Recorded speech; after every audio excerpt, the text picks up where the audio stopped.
So, hello everyone. Hope you're all doing well. Let me just get situated here a bit for a sec. I've got many technical issues that I have to take care of here because it's a very, sophisticated studio. One of the technical issues is I got to put the lid back on my teacup. It's very important for me. So, let's see, we have all hold for review. What are these? All from Aman. And all he says is, hello, Mehran, and then is held for review. What's going on?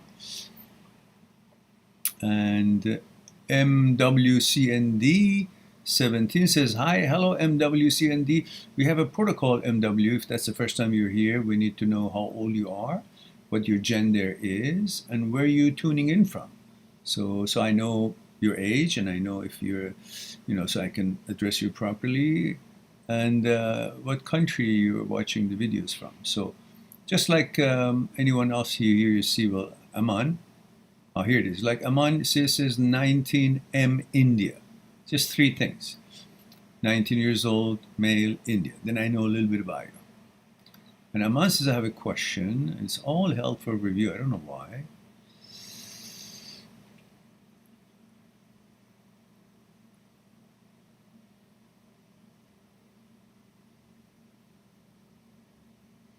Aman says, did you ever did journaling or keeping writing? Would you do it now also? Do you feel lazy for, there was a time, I believe, if I'm not mistaken, I did have some diary, but it was a short time. I don't even know what I did with it. It wasn't like a long thing. I don't know. I guess I saw it somewhere in a movie or a friend was doing, I don't know, but it was a diary, little diary that was given to me, and then I start filling it out for 2 days. I guess I don't know how long. I don't even know what topics were and when it was and how long it lasted. But no, definitely I'm not doing it now. These days, it's not called diary, but when you think of something that you think is worthy or value, you want to make a discussion out of it, then you kind of make note of it or record something on it. Like often when I'm walking on the beach and thinking, especially late at nights, if I think of something that is interesting topic to explore or research or discover or discuss about it, so I'll just, while I'm walking, I just record it, and then I forget to look at it. I've got lots of them here. I bet you if I open them up, I'll enjoy a whole day listening to them, but I forget. And because I forget, so I record quickly. Ashwan Gupta says, hello, Ashwan. Ashwan, remember the protocol. We need age, gender, where you're tuning in from. And Maisha says, hello, sir. Hello, Maisha. Again, the same thing, Maisha. I need the protocol. Just like Chester. You see, look at Chester. He's got a brown screen, thumbnail with a C in it. It says Chester Sid, M27, Hawaii. It's just male, 27 years old from Hawaii. And that's all. Then, of course, he says, Aloha, Mehran, which I say, Aloha, Aloha, Chester, from my hometown. I love Hawaii. Ashwan Gupta says 19, male, India. Thank you for that. And Extrinsic says hello, and hello to you as well, dear. And please do follow up with the protocol, just like Chester and Ashwan has done. M27 Hawaii, 19M India. And Maisha Mazid says, I'm 20 female, tuning from Bangladesh. Thank you very much. And to Bangladesh, a green tea probably comes from there. It's an amazing.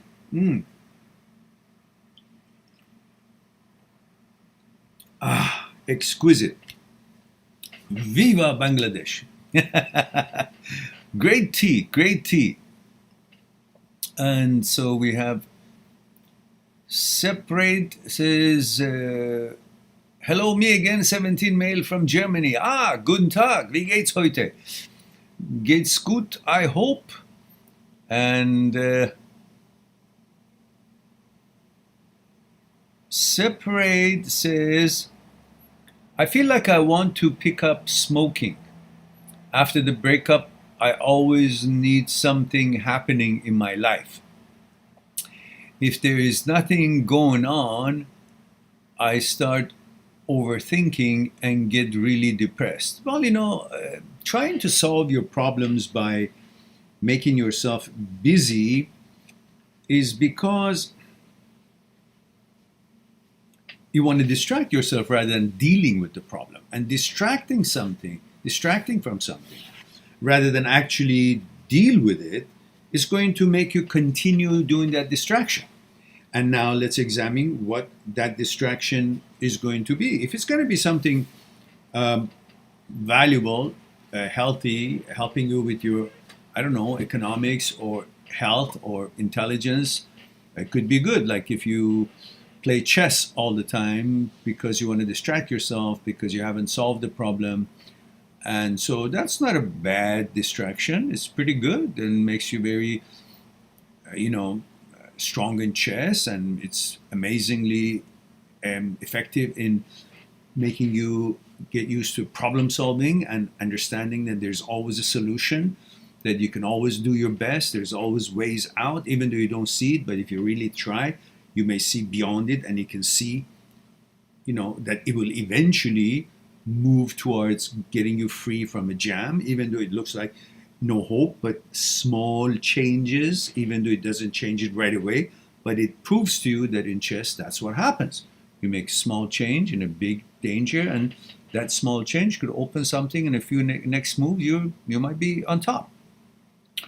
Or if it's something like you do math or you research on something and you focus on your studies or become a better, I don't know, tennis player or become better in your job, then these are all good distractions. But if it's smoking and you end up doing that and it's not like chess or doing math that you can pretty much put it down when you don't feel like it. Although there's some kind of element of habit into anything that we do a lot of. But when smoking gets to be a habit, then you got into habit with something that is actually detrimental to your health. That's not a good distraction, because almost anything that you do a lot of becomes your habit through neuroscience of habit. That's how it works. And if it's a smoking that every time you smoke, you feel good because it gives you kind of tranquility, it distracts you, and you get what you want out of it, that's going to pump in a little bit of a dopamine into your system.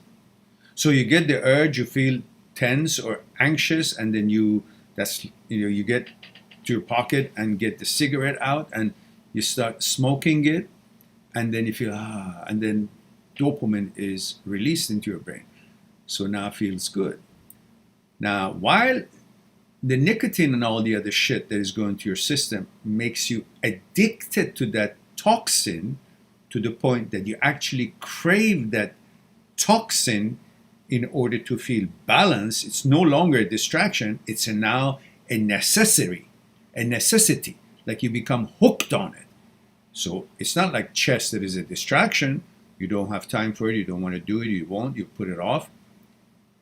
But it actually is in your blood system, and you don't have much control of stopping it, even if you want to, when you even are damn sure that it's detrimental to your health. It starts running you rather than you running it. It chooses you that you need to smoke right now, and you will, because you're addicted, you're hooked on it. And then after a while, you're no longer doing it just for the addiction, you're doing it because every time you do that addiction, it makes you feel good, and a dopamine is released. So now you're doing it for two reasons. The addiction, you need it, and I get dopamine. Now it's become even more difficult to get rid of it. The stuff that is really shit for your life. It's going to kill you. It can kill you. It has killed people. And then after a while, now you've got a third one. It's not over yet. First you were doing it to distract yourself.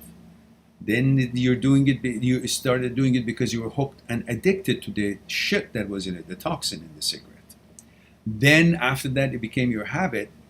It became that it was secreting dopamine every time you did. So you did it now for distraction, for being hooked and addicted to it, and because dopamine is released, and you feel good.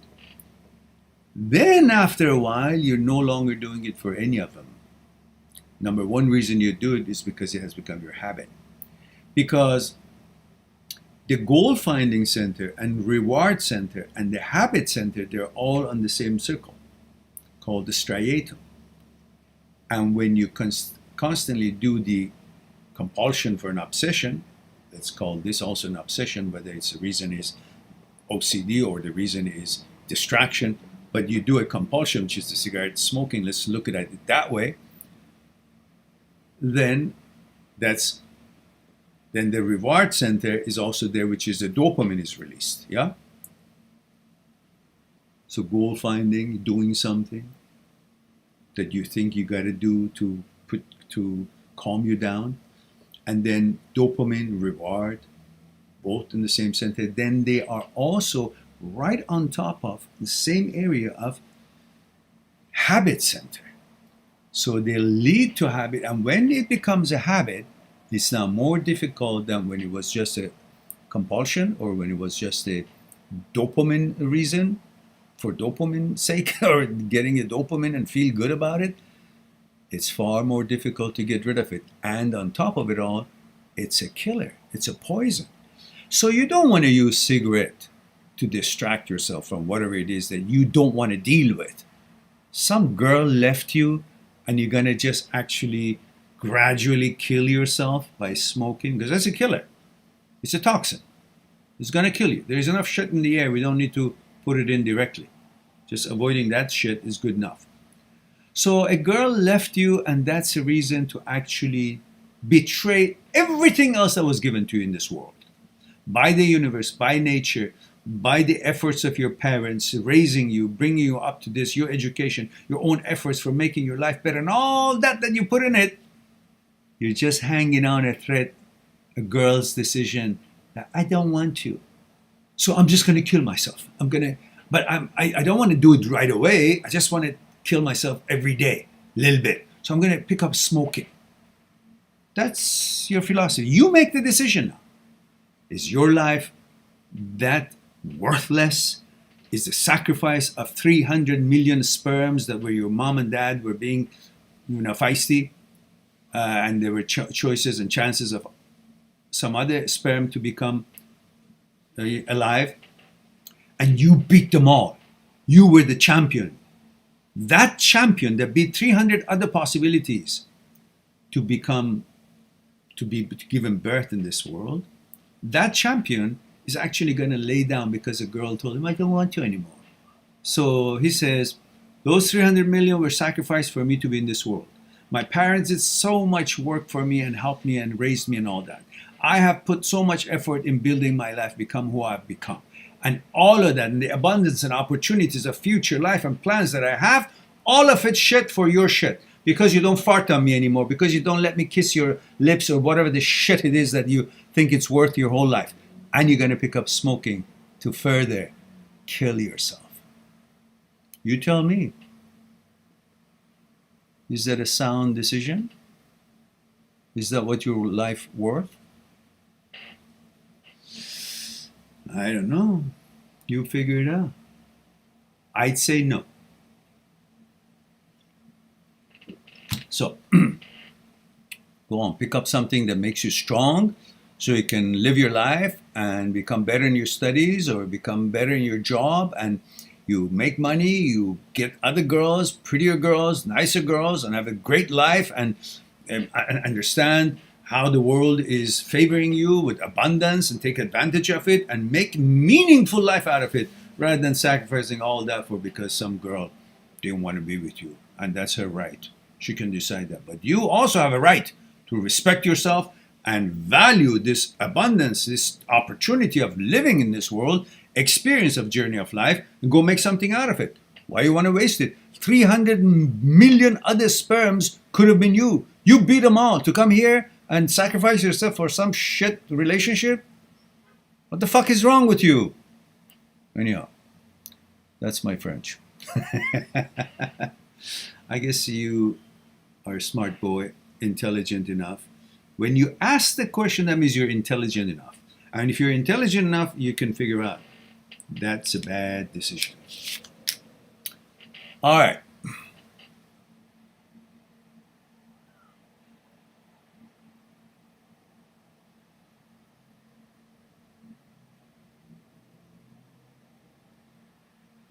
Uh-huh. Well, let's see who we have here.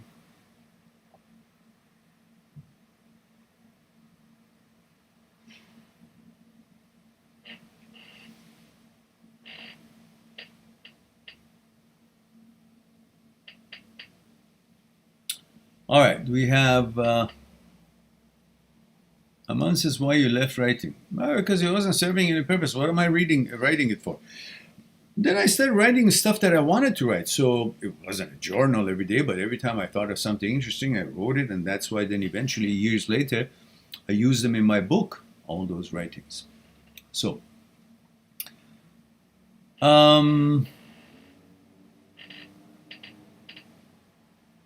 it's up to you. It's not bad. You can have that. You can write it. Why not?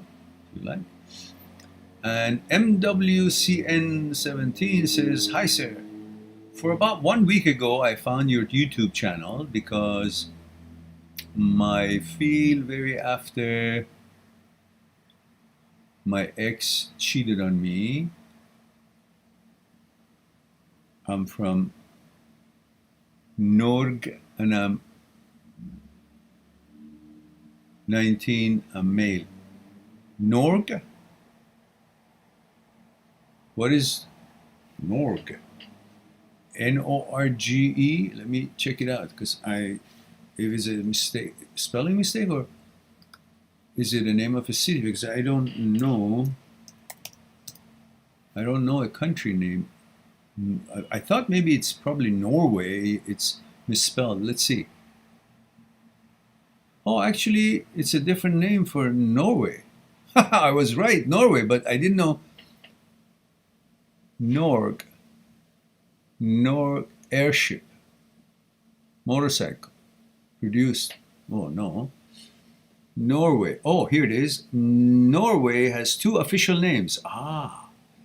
Norg is Bokmal and Noreg in Nynorsk.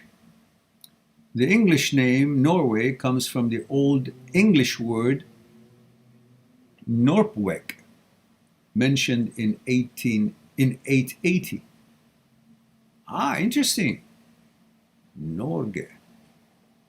Thank you. Learned something.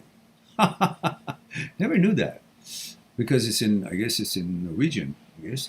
Well, okay, great.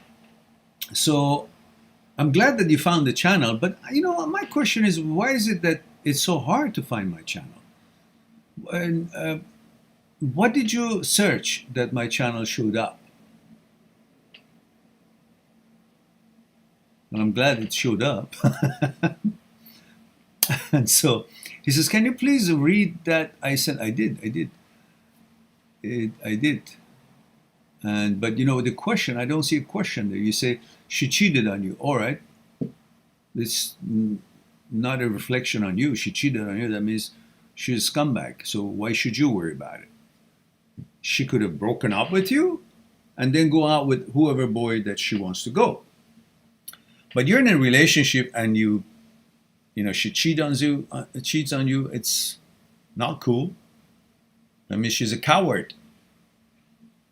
It's weakness, yeah? It's a coward. Because you make a decision. Why did she not tell you? She wants to keep you and have a fling? That's very stupid. It's probably very young and stupid, because that's not going to build any relationship.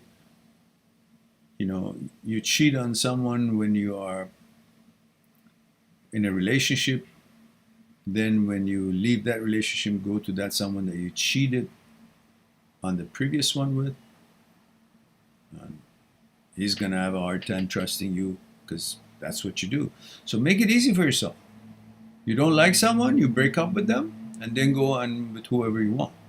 But don't go and do it while you're. Why? What's the reason? What's the purpose? That means you just don't think enough of yourself, and you don't have enough confidence to rule your life. You just say, maybe it's good. Maybe I should keep him, but that one is good too. Maybe that means your life and your value is not on you. It's on who pays attention to you. So you want to keep the attention of this one, and you want to get the attention of that one, and you get the because your worth and value doesn't come from you, it comes from other people's attention. That means you're dependent of other people. That's not good. And anyhow, that kind of girl you don't want to be with anyhow. So go celebrate that you found out about this girl at this age. She doesn't have enough guts and caliber and respect and honor to hold on a relationship at this age, let alone what's going to be 10 years from now. Because she's training herself that it's okay to cheat. The standards are getting fucked up already. So you're lucky. I'd celebrate. I know it's hard to kind of, at age 19, you kind of get, you feel like, oh, what is it? The other person is better than me. No, it just means she's a piece of shit. That's all. It doesn't mean the other person is better than you. It just means she's a piece of shit. Because you're the same person that she wanted to be with a while back. So that means it's not that you're not good enough. Definitely not. Because you're good enough or not, that's in your own mind, and it's for you to decide and you evaluate, and it's based on your accomplishments and contribution to life and society, not based on what this girl or that girl thinks of you. But nevertheless, you're the same one that she agreed or went after or started going out with just a while ago. So it wasn't like you're not good enough. Now that she has you, because she doesn't have enough confidence, she says, well, I have him, but I still don't feel good about myself. So I want to get somebody else's attention. Maybe that will make me feel important or feel good about myself, because I'm not capable of making myself feel good about myself with my own accomplishments, because I'm really nothing. That's how she thinks. That's why she goes. Otherwise, there's no reason to. You want to go with somebody else, break up with this one and go with that one. Honorable, simple. So what she has done just made you see that she's a scumbag. That's all. So move on. And you're 19. You've got to know all these garbage around to get rid of them and go on with somebody that is, got standards. So you get rid of this relationship as it has already gotten rid of. If you haven't, say bye-bye to her. Say goodbye. And don't just say, oh, no, I can't because I'm getting sex. Doesn't matter. I know at age 19, at any age, age 19, sex is so amazingly important. I know. But your value, standards, your honor is more important. How you think of yourself, the fact that you're strong and you don't give in with low standards just because you get some sex. You have respect for yourself. This mentality is more important than getting the sex. Because the sex is going to come. There's going to be other girls. No big deal. All right. Hopefully that was helpful to you. And Maisha says, I'm dealing with laziness issue through the situation of Corona, as everything has been stopped. I'm being too lazy for my study. Yeah, I know. But you know what? This is the best time to study. Honestly, because there's nothing else to do anyhow. So might as well prepare for when things get back to normal. So you have learned, you have studied, you have prepared, and there was nothing else to do, so not much distraction. It's not like you say, oh, I don't want to study, I want to go to party with my friends. Well, there is no party, so there is no distractions for you, no excuses for you, no temptations to take you away from your studies because there's nothing else to do. So that's the best time. Less interruption and less distraction to do the studies and prepare for building a stronger fort, stronger life when things get back to normal. Always find out, what am I getting if I'm being lazy? What? Time is going to pass. I'm going to watch another maybe movie. But then tomorrow I still have this study to do, because I can't go on the rest of my life just not studying and hoping that I'll get money, I make money, and everything will be cool. No, I got to do something for it. I got to prepare for it, and this is the time to prepare for it. So what's it? What's watching another movie? What is that gonna give me? Nothing. It's just going to help you to have an excuse to pass the time. Even for passing the time, you need an excuse. You watch a movie so the time will pass so you can go sleep. So it's going to be all sleep, eat, and do nothing. Sleep, eat, and do nothing. And I'm going to watch a movie so the time will pass so I can sleep again. So that's kind of that's a recipe for depression. So what I want is you have to have goals, especially when things are closed and not much to do. You have to create goals. Something you want to accomplish, especially because not much is out there to do. Everything is closed. You become depressed if you don't have little goals, small goals. So create that goal to be, I got to finish this learning. I want to do this research. Because that's available. That's not shut down. Everything is available for you to learn. Whatever it is that you wanted to learn, go learn it. It's the time. It's not going to stop you from other things that is going on. Nothing else is going on. So you have the real time to dedicate yourself on learning what it is that you want to learn. Start a goal. Establish a goal. Today, I want to do these chapters because it's good for me. Because I translate learning this and this training and this research and this study to better standards for my life later on when this whole craziness is over.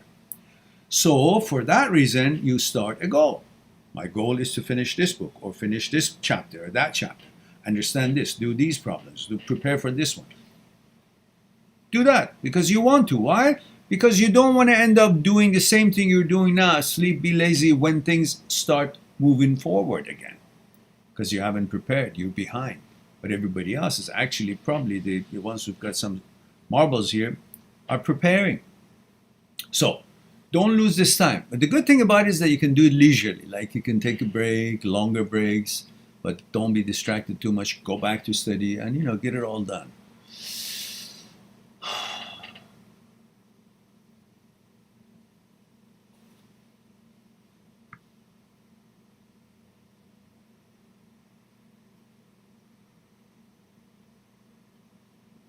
All right. And Juanpa is here. Says, Pura vida, mera. Pura vida, Juanpa, dear.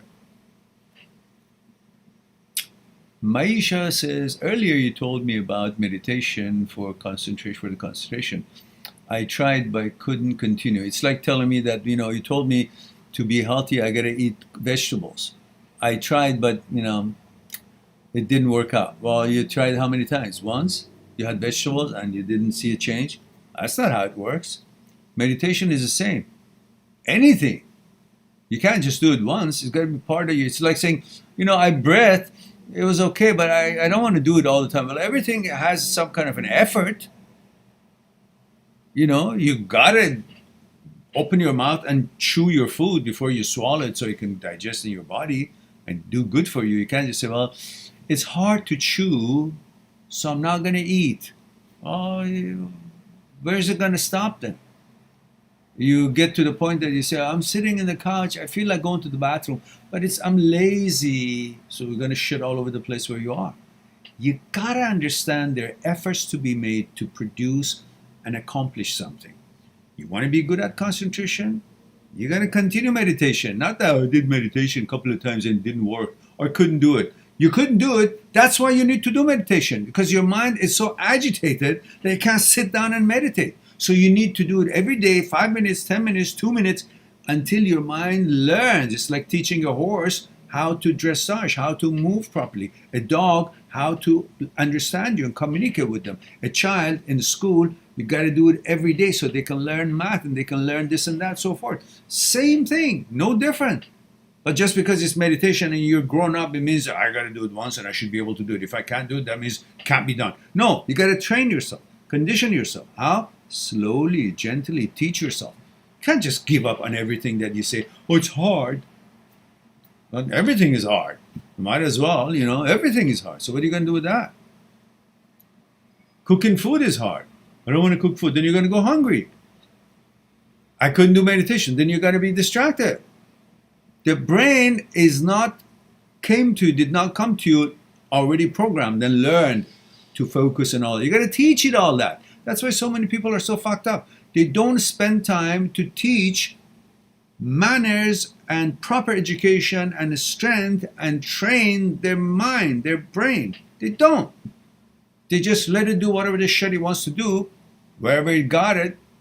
No training school. It just got it from the bullshit that it sees out in the world.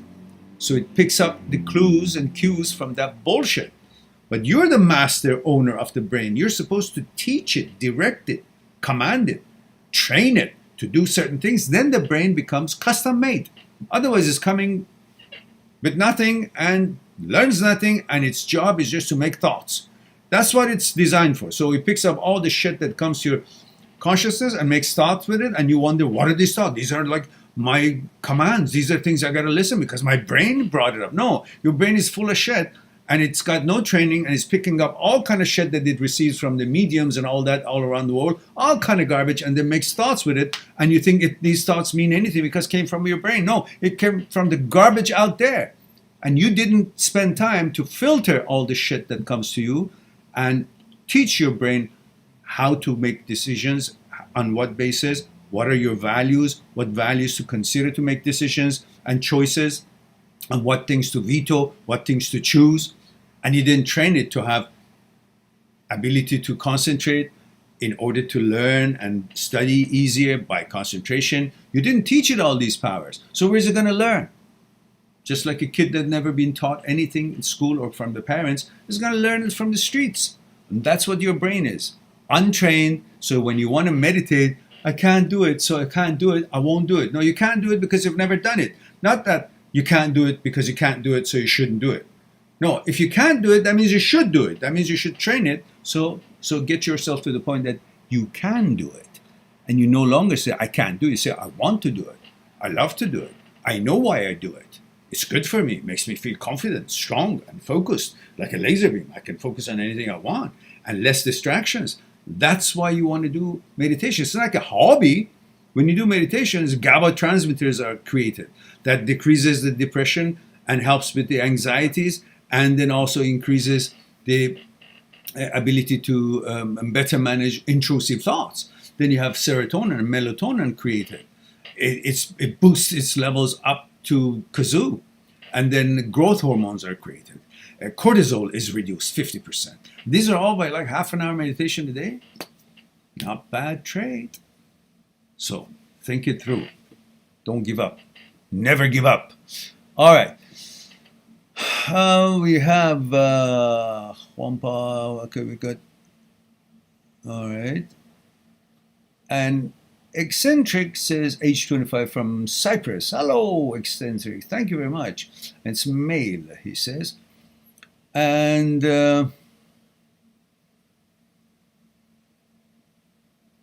Eccentric says, I first saw your videos when I broke up with my previous relationship. And here we meet again after breaking up with my new one. There we go. I know there's a use for this channel. I knew you will all come back when you taste it once. First time there was no charge. Now,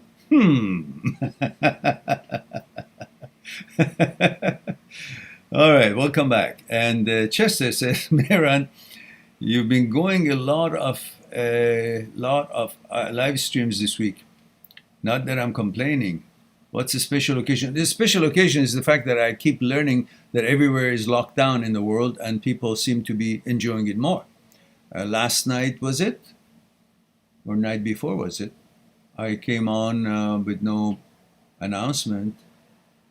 Maybe it was last night. Suddenly I had 20 people here, which means people do need it. And so if I feel it's early enough, I've done my stuff. And pretty much from the morning I wake up, the first thing I see is someone's email that it's got some kind of a question or some kind of a challenge, and I immediately start responding. And I just feel like if I can make a difference, that's good. So I respond from my heart. And then I do my other things. Then there are emails. Through the day, I can see that people are actually in need of these discussions, because they try to reach me, and of course I can't because their economic things are at stake. I either have to spend my time to do what I need to do to, to support all the other activities, or to have a specific appointment through my site, mind@seekstruth.com, to have an appointment on Skype and discuss the issues that people have when they have, made an appointment on Skype, which has its own fees attached to it. But I know most people can't afford it. And I don't want to spend so much time answering people, because when they ask me a question, I feel if I have the time, I should answer. I want to help them. But at the same time, it's not economical for me. At the same time, it's time consuming. So I thought, once in a while, if more than Saturdays, I just spend time and do a live stream, that would cost them nothing. The ones who can't afford to make an appointment with me on Skype, cost them nothing. Yes, of course, I can't go into details here with every question because it's public. But so it's better if they make a Skype appointment. But if they can't afford it, at least I give them this free live streams, so they get some of their questions, at least in some extent, answered, which works for them. They don't have to pay. It works for me because I don't have to spend my time on typing all the time. And it's also something that if I'm not busy, I think, what's the problem with it? I don't necessarily, while money is very important, but I don't necessarily run by meter, like drop a coin before I talk. That would be good. Then I can dedicate more time. When the channel starts having lots of subscribers, like maybe 1 million, then yeah, I can make lots of things, more available, lots of live streamings like this and so on. But until then, it doesn't justify, because I still have to do other things in order to support financially for all these other activities that I have. But when we have like 1 million or even 500,000 subscribers, then the channel gets money from the advertisement that is on the programs that we put. So that would kind of work out. That's why I ask you guys, share the link of the channel, introduce the channel on your chat rooms, introduce it on your social media, tell people about it. Here we talk about after breakup, how you feel after breakup, what to do to move on, how to understand the breakup. Through understanding what is thought, what is thinking, what is consciousness, what is fear, what is desire, what is ego, what is order, what is mechanical process, what is material process. All these things we talk about. What is fear? And then we go on and we discuss things about, the psyche, the movement of the psyche. We try to understand and become the mechanic of our own machine up here. Everything's up here. We elaborately talk about OCD and habits and subsets of OCD, all different kinds. And so these are things that people are struggling or trying to research and understand. So I'm trying to be a hope here, something that I can be helpful, not hope, helpful. And everybody, any chance I get, I let people know that I'm not a doctor, I'm not a psychologist, I'm not a psychotherapist. I have no medical credentials, so no misunderstanding here. You got to talk to your doctor for certain reasons. If it's psychotherapy, psychology, you get their advice. But here I share with you the research that I've done on movement of mind and things that has to do with thoughts, consciousness, fear, desire, ego, and the rest of it. And things that I've, the experiences and the research I've done on OCD and HOCD and some other subsets of OCD. And again, on top of all the videos that I've made, 2 elaborate playlists, huge playlists, and apparently they've been very helpful. On top of that, I have the links of famous psychotherapists and neuroscientists, such as Dr. Schwartz and the author of the book Brain Lock and You're Not Your Mind. You're Not the Brain, sorry. You're Not the Brain. And then Dr. Philipson, a famous psychotherapist, clinical psychologist, Dr. Jan Weiner, Dr. Owen. These are all people that you can look at their research. The links are below my videos, and you can reach out if you want to, or watch the programs, and then you have all these options open to you. So that's what we do here. And so I hope that you guys will help out to promote the channel and let people know that this kind of support exists here, and we do what we can. And Zach says, hey, male 21, Montreal. Oh, bonsoir, monsieur. Comment ça va aujourd'hui? And Zach says, how does one break away from activities, from addictive mindset, from destructive addictions? Very good. Well, of course, you got to talk to your doctor to find out what are the best ways for you to do that. Having said that, and assuming that you've done that or you will do that, you got to focus, what are you gaining beside the pleasure that you get from that addiction? And that pleasure is only lasting for so long, and to regain that pleasure, you got to redo that thing. And to redo that thing, obviously you're paying money for it and you're sacrificing your health situation, because most of these addictions, none of them are good. They're just giving you pleasure, but they actually affect something in your body. So when you translate, what am I getting? And you will answer, I'm getting pleasure. And is there accumulation of this pleasure that I can use it once I paid for it, or once I endured the health risk of it? And the answer would be no. You want that pleasure, you got to keep doing it. And keep doing it means more destruction to your health situation. Because for that pleasure, through this kind of addictions that you talked about, that pleasure costs something. Not just financially, monetary, it's going to cost something about your health in order to make you feel what you feel.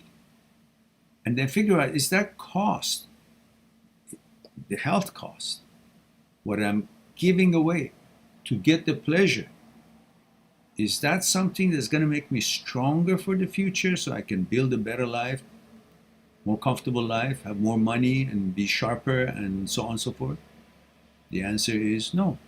It's going to keep you in the cocoon, enslaved to keep wanting the pleasure, because the pleasure time will run out and you got to redo it, and you're hooked on the pleasure, because not even you're hooked through your blood system, that it makes your system crave it, and without it, it won't function, because you've created a stronger tolerance. So you need more of that same shit to feel the same as you did when you started it. So which means you just want to get that. When you just want to get that, you will become into a cocoon. You don't want to do anything else. When you don't do anything else, you start becoming really depressed, because there's nothing in your life. No activity, no production of anything, no hope, no building anything. All you're thinking about, where can I get money to do this shit again?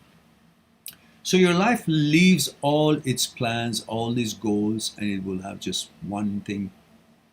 So it's going to take away all your smarts, all your ingenuity, all your capabilities, all your efforts that you're capable of. It's going to make your life dull. And after a while, you've been doing this, you say, I don't care, pleasure is good. And after a while you say, well, it's all pleasure, pleasure, pleasure, but there's so many other things that I want to try here. But you're kind of out of touch with it. So when you think about it, the study shows that when you focus on the effect of some activity that you're doing on your health, you become fully charged and motivated to change direction. Because regardless if you understand it or not, inwardly, you value your health more than anything else. So your work, in my opinion, should be focusing on the effect of this shit on your health, and how important, valuable your health and this experience of life for you is, to experience all the abundance, all the beauty, all the things sober and sharp. That will help you to slowly cut down, with the help of your physicians and the recommendations that your doctor gives you. Then you'll be able to have a good moral experience about it, have a good motivation for it, because you've thought that it's detrimental to your life, you don't want to do it, you love your life, you love your health, and it's detrimental to your health, and you want to better your health. And this doesn't make your health better. It actually takes away from it. So when you see it's actually what you call pleasure, it's actually affecting and attacking what you most value, which is your health, then you will not look at it as a pleasure. Because the pleasure that looked like is giving you a good feeling is actually an instrument that is going to take away your health that can actually feel good when things are good and normal. So which means that what makes you feel pleasure is actually hazardous to you. It's like having a hammer and hitting it on your ball and say, it feels good, but eventually it's going to break the ball and you're going to die. Not a real good example, but you know what I'm saying. Meaning, this is how I'm going to end this with. Many things gives you pleasure and makes you feel good. But whatever makes you feel good is not necessarily good for you. So you got to focus on, is it good for me when I get this pleasure? Or is it just a pleasure, but it's not good for me? And you know the answer to that. And for that reason, that's your motivation. Talk to your doctor and start making changes and get your life back and be fully forced and enjoy all the wonderful things and get high on sports, get high on happiness, laughing and success and accomplishing things and learning things and researching things, building things. That's going to be a high that it will also help you after you've created it, after you experienced it, and it doesn't just fade away just because you felt high and no longer. And it's going to be valuable to build something and give you longevity, give you hope, give you happiness, and you also be able to help others with your success. But this would be nothing. A pleasure here, go on the next, and you're in the same cycle again. So I hope that was helpful to you.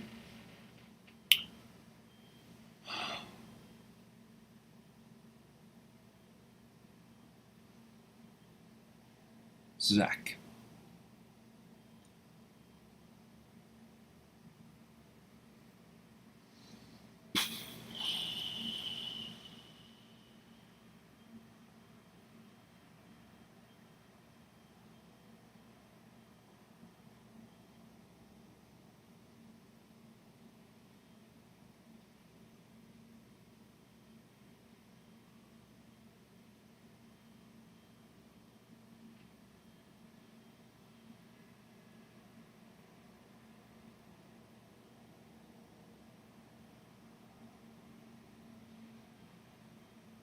Rudy O'Connor says, hi, Meran. Rudy, 34, Texas. Howdy. Hee-haw. So you understand me well.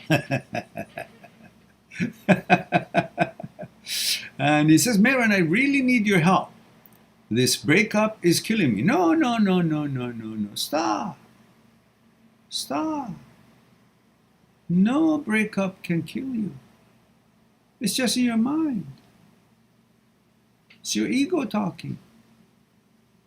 There's no reason for a breakup can kill you. You think you gotta be killed because that will make you see how important this is. No, it's not that important. It's important, but it's not that important. What's so important? I understand. But really all it is your ego is hurt, your image is hurt, but the image doesn't exist to be hurt. You think it exists, because you want other people to see you in the image you've created out of yourself in your own psyche. And you think, that image, that means I'm not good enough. She left me. What people going to say? Who gives a shit? And she left you, it's her loss. Another woman. There's so many amazing women. And in the South, you're in Texas, Texan women, warm, kind, lovingly, emotional, woman, sexy. Everything. So what are you talking about? You guys been lucky that these past few days my ugly stick is over there across the room and I'm just too lazy to get it. Otherwise, I would have beat it on your head. Rudy. And Rudy says, it's been almost a year. I still can't forget her. Oh, you don't have to forget her. Why do you have to forget her? Don't have to forget her. Just understand why you don't want to be with her. Number one reason for that is that she doesn't want to be with you. That makes her disqualified to take your attention. Why would you want to give your attention to someone who doesn't want to be with you? Why do you want to give your attention to someone who doesn't appreciate that attention? What? Your attention worth nothing? No, to the one who can't appreciate it seems like it worth nothing, and you believe it. But if you understand and believe that your attention worth a lot, then you're going to look for someone who can appreciate what you got to give, what you have to give. And you're going to give it to her because she deserves it, not this one who is not appreciating or oblivious to its value, worth and value. And you're just throwing it away. Why? What has she done in this life that she deserves all that attention and all, oh, this is killing you? Why? What has she done? What has she accomplished in this world? Has she come up with the common cold, cure to common cold? Is she feeding the children, needy children? Is she going around the elderly and help them to survive and feel better and so on? What has she done that she's so important? The only thing is that you go between her legs and you think, oh, what? Because the girl who doesn't want to be with you, then what else is she offering you? The only thing that you're gravitating toward her is because of sex. And because that you want her to think you're a good person. Why? Who is she that her opinion about you makes you this or breaks you that? It's all in here. That means you got to go get yourself a little bit stronger mind, not the brain. You got to get yourself a stronger mind. Understand and appreciate and respect yourself. Focus on the accomplishment that you have in your life and the hardships and the challenges. And understand what you're all made out of. And focus on the fact that, am I going to give this for nothing for this girl who doesn't actually appreciate it, all because I like her legs or her boobs or her looks good? What else is she giving you? She's not giving you a home. She's not giving you appreciation. She's not there for you. She's not. So what is it so important about her? Why can't you forget about her? Why? You should not be able to forget about a woman who actually wants to be with you and wants to be on your side, beside you, and walk together, team up. That's the woman that you want to be with. Why would you give yourself to a woman who doesn't want to be with you? What for? I don't see a reason. Yeah, because you have these things in your thought, but throw those out. They're garbage. Become reasonable. Understand that you have a value and that value is valuable. So you give it to someone who appreciates value, not to throw it at someone who doesn't give a shit. And usually this is what the weak mind does. When offer something to someone who doesn't value it, you want to offer her more because, oh, she didn't value it. So I got to make sure that she understands that it's valuable. Oh, please, let me kneel. Oh, it's valuable. No, you don't see the value? Fuck you. You not seeing the value does not make me not valuable. It just makes you not smart enough, not capable enough to see the value. Look, you go to a jewelry shop and they put 4 stones exactly look alike, same rings. One of them is brilliant, is diamond. One of them is cubic zirconium. One of them is crystal. One of them is glass, but identical. You can't tell, right? I mean, you can't tell. So you choose one of them, and it's not the diamond. You choose something else. Just because you chose something other than the diamond, is that going to devaluate the value of the diamond? The diamond is still diamond to the eyes who can understand and appreciate, and it can see it and know the value of diamond. But the one who doesn't know the value of it, cannot see it, cannot understand, cannot comprehend, cannot appreciate it, that doesn't take away the value of the diamond. It just means that the person is stupid. And the stupid, who among all these 4 rings chooses the one, and they're all the same price, let's say. They just wanted to, pull a little bit of a trick here, just to be funny. So the person has a choice and chooses the one that he thinks is the best. That means he's got no clue about diamond. He cannot recognize a diamond even when she sees it. Same thing as you. You're a good person. I hope you are. And if she doesn't choose you, That's not because you devalued it because she didn't choose you, because she's stupid. You can't see any better. So the diamond doesn't diminish in its value when it's not chosen. Hmm? And sometimes it's not chosen because it's expensive. They can't afford it. Still keeps its value. And just because somebody chose something else, it doesn't affect the value of the diamond. It still is where it is for the people who can understand, appreciate, have the know-how, and are looking for it. The problem comes when the diamond says, no, please take me, even though you don't know what I am. Take me instead of, I'm just as good as glass. Then the diamond is fucked up. They got to go and check here. And that's where you are right now. So you got to check up here.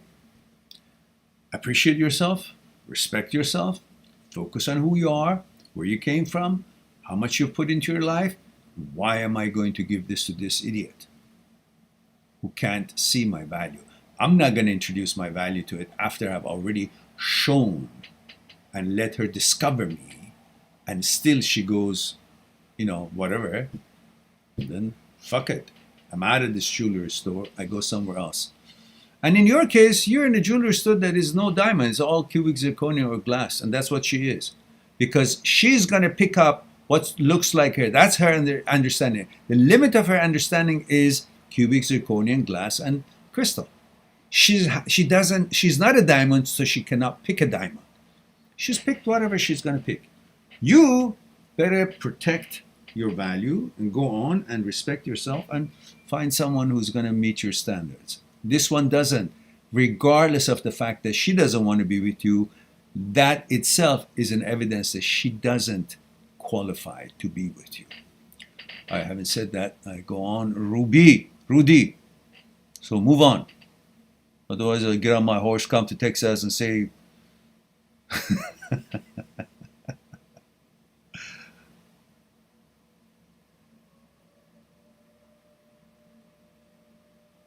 yeah. She is nothing. She's just another biological entity, gets up in the morning, stinky mouth, gotta go shit and eat some food, go work, and nothing so heavenly about her. You've made it. She's that valuable because you have given that value. Your desire for her has given her value. Nothing on her own has brought that value. She hasn't done anything, accomplished anything that deserves the kind of value that you are seeing in her. It is your desire that has given value. The same thing I said the other day. Is it the apple that is important and so valuable? Or is it your hunger that makes the apple important and valuable? Obviously, when you're not hungry, the apple doesn't worth a damn. You give it away.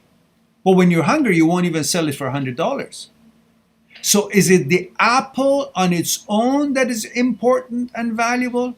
Or is it your hunger that makes the apple so important and valuable?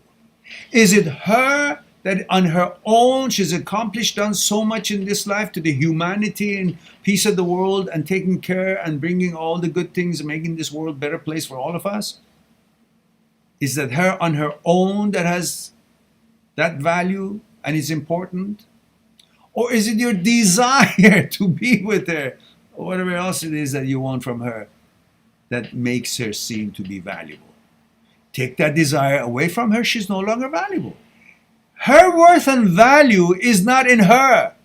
Her worth and value, the source of her worth and value is you, is in you. You are the source of her worth and value, not her on her own. Because if you don't have the desire for her, if you had, I don't know, Sharon Stone to be your girlfriend, and Sharon Stone calls you and says, hey, Rudy, you want to go out? You're going to say, oh my goodness. I bet you won't be thinking twice about this one. Because you wouldn't have a desire for her. You got something amazing, yeah? But as long as you haven't gone out to look for something amazing, you're going to be stuck on this one thinking, oh, this is the best I can do. Well, expect more from yourself. Respect yourself more. And don't give your attention to the one who doesn't ask for it or she doesn't worth to have your attention. A woman who doesn't pay attention to you doesn't deserve to have your attention. So, having said that, Rudy, let's move on to get your act together, man. MWCND 17 says eccentric. Okay, you're talking about. And says Norway. Yes, I got it. Yeah, I got it. No worries. I researched and found that. Norway. All right. All right.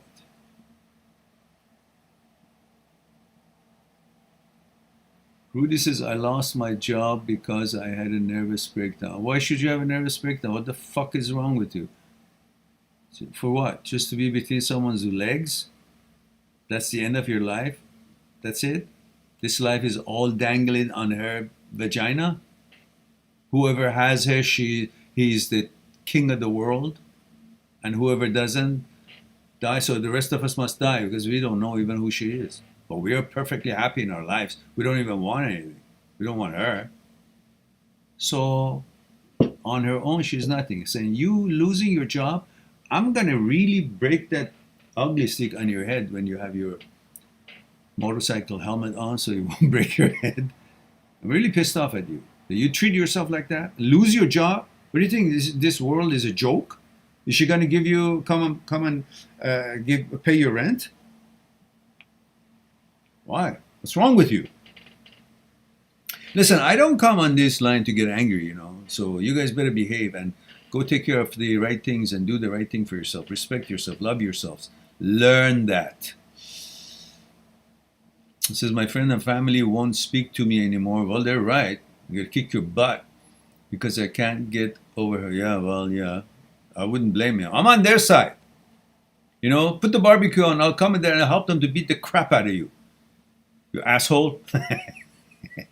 Disrespecting your mother and father with all the efforts and help and all the hardship that they've gone through life to see you the way you are. Now you're treating them like that. You're treating them like shit. Like you, mom and dad, all the effort you put in me, but it's nothing because I can destroy myself because of, I'm not, with that girl.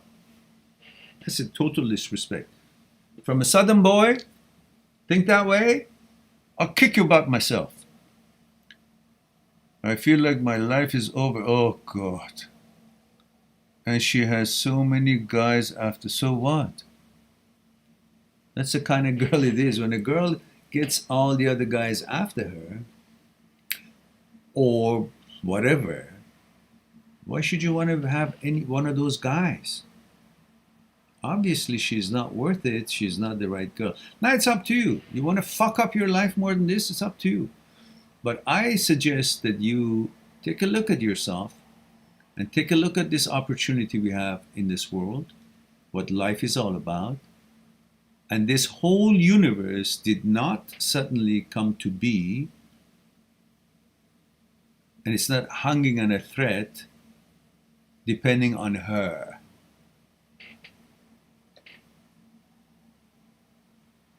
Honestly, for a few years she's going to be hot like this or whatever you think she is.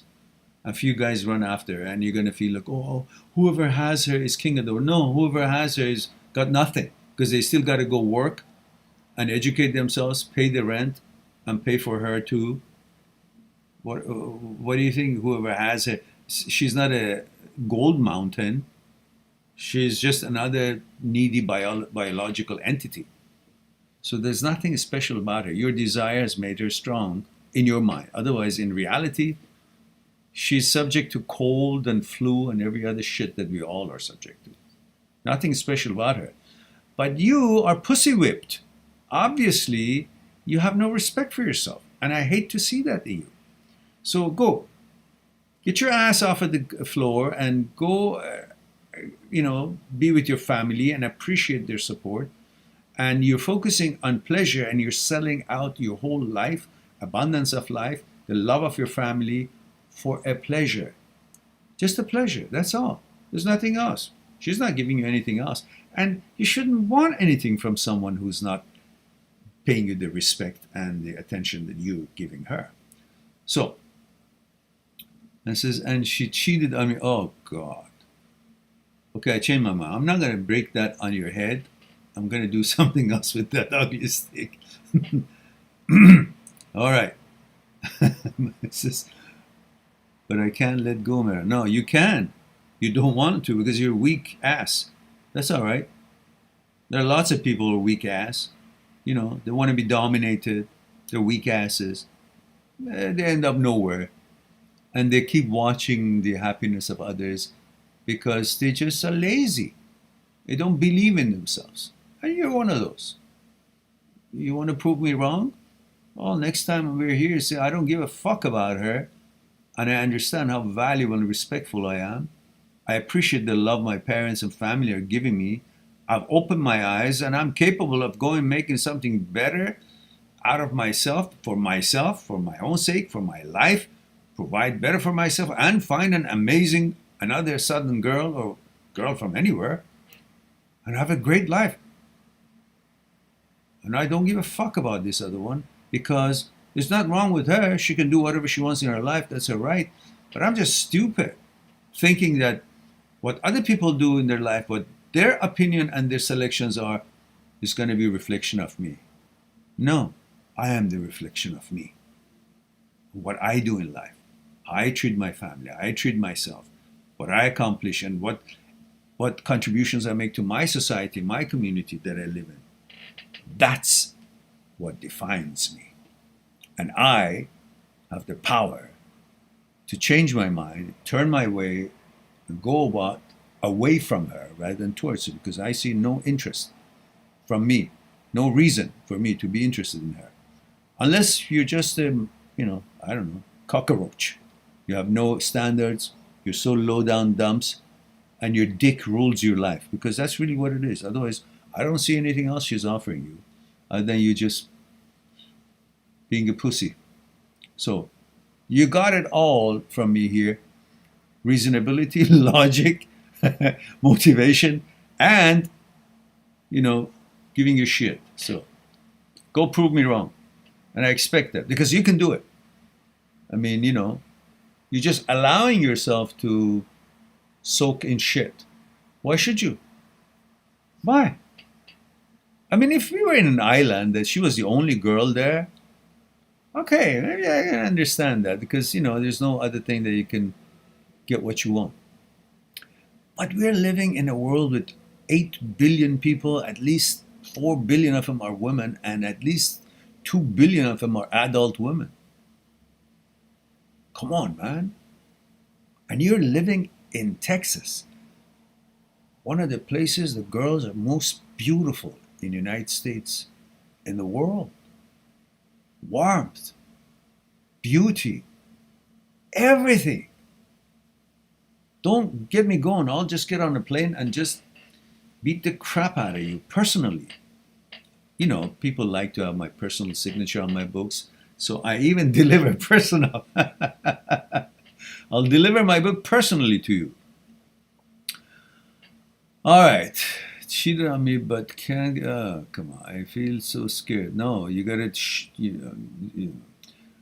When I try and not lock her. What? When I try and not look her up, I feel like I can't breathe. Once I almost drowned. Really? This feels exactly the same way. Honestly?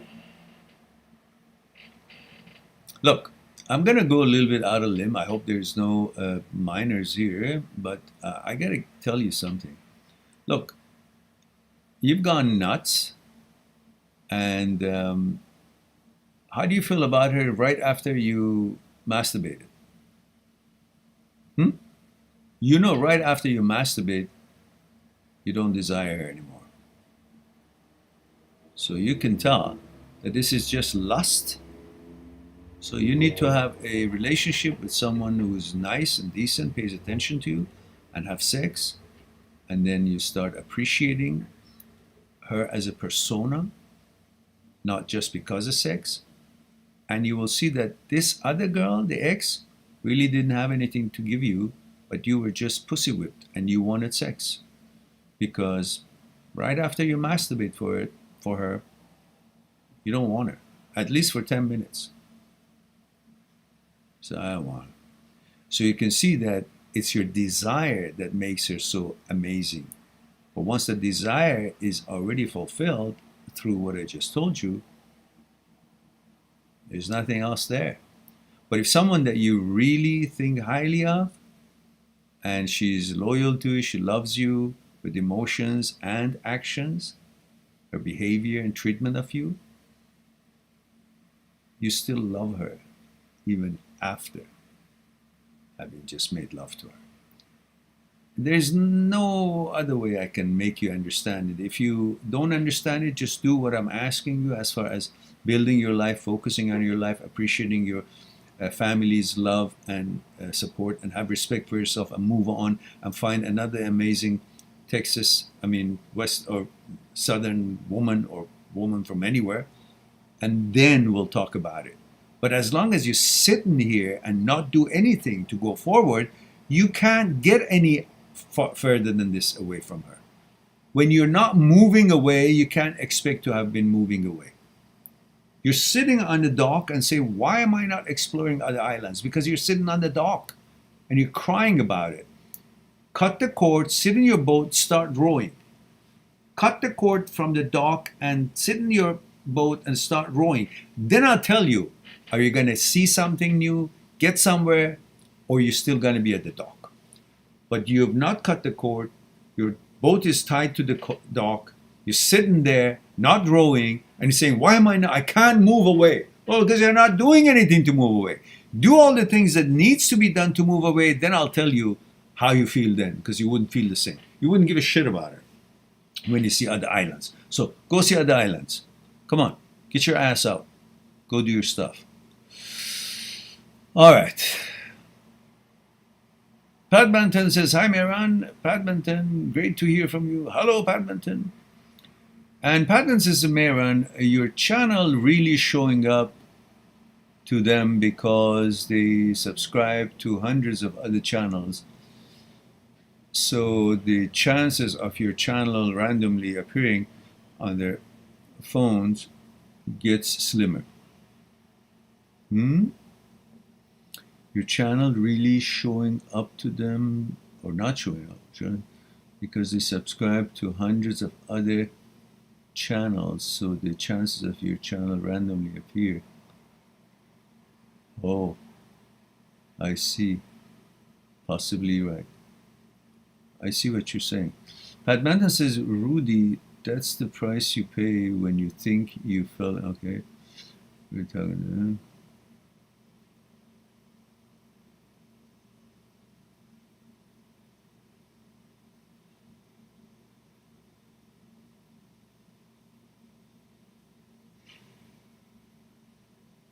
And Jeffrey Skelton says, male 33 Toronto. Hello, Jeffrey.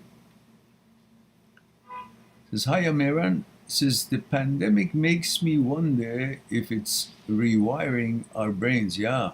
So that's why we got to do all kinds of little things, not to get rewired with bullshit of, activities that we then just say, oh, I don't need to do it, like sports, fitness, all these.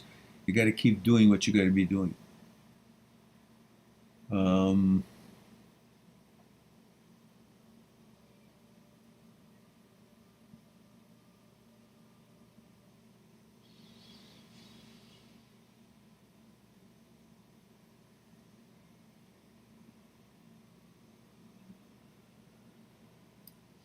And oh my goodness. Hey guys, what's going on? We've got 24 people here and there's 9 like. What the hell is wrong with you guys? You know, like is a cover charge here.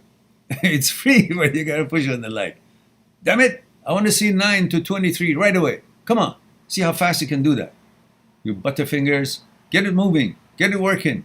Lazy asses, what's going on? You think I'm doing here for nothing? At least put a like in there. Jacks. And Epic Gamer says, male 20 UK. What is the difference between HOCD and denial? I think it's HOCD. How do you recognize the bullshit as my brain gets stuck between? Look, it's very simple. What you're questioning, why it's there, that's the bullshit. Anything that you feel that is just not normal for me, it's uncomfortable for me, your question, what is this? That is enough to tell you you're not what it's suggesting. You've never been, you never will be. So it just means all of that is HOCD. So leave it. Don't data hunt it. Just focus on your life. Build your life. Build your life. Don't give a shit. And I've got a video on Are You on Denial? Watch that if you haven't, in those two playlists. Eccentric says, so as I said in this recent relationship, I broke up with her. I made the breakup choice in the beginning. Everything was so strong emotionally and generally, but we say it's always the first 3 to 4 months. And then the last month we had non-stop fights, which it made me so tired and feeling started to fade away. I had non-stop anxiety and I was feeling unhappy all the time, and I couldn't even picture me with her in the future. Spending time with her wasn't relaxing at all. I always had in mind that we don't match each other. She was a very good person, but I came to the conclusion that I have to break up with her. What do you think about this? Cheers, Mehran.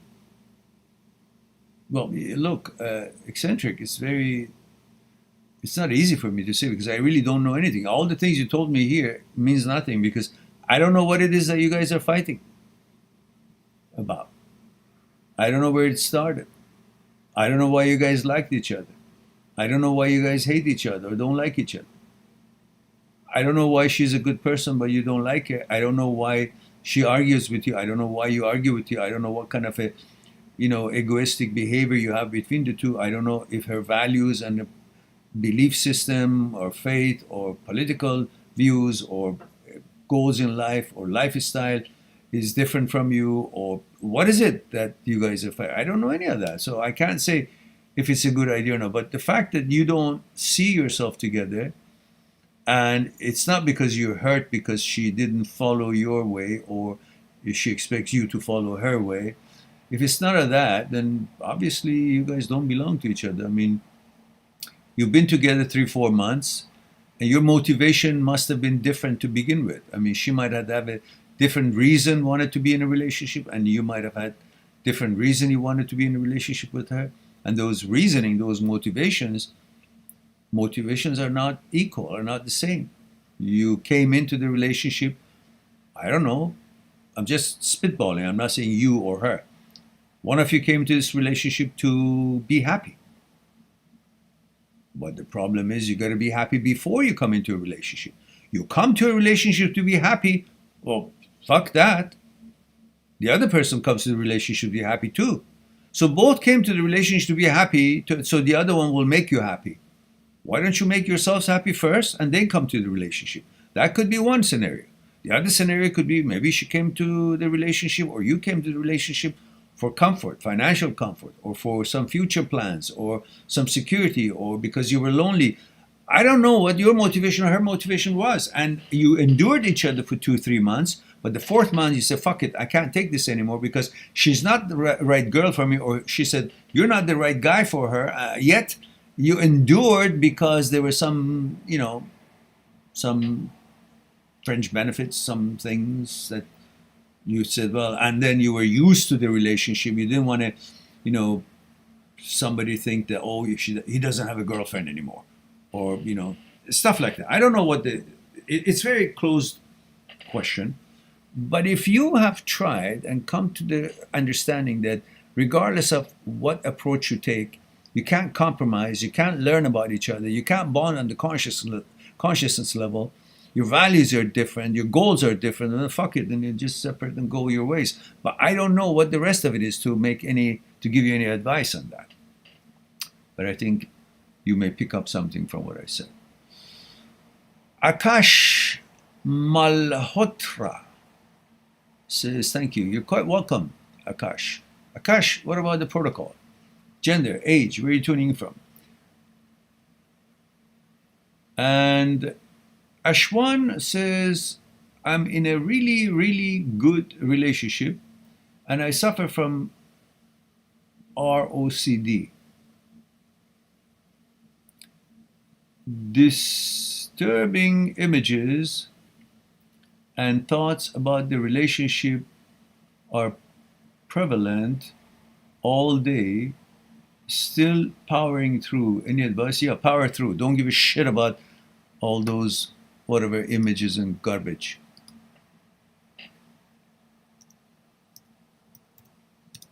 Because those are all just yeah.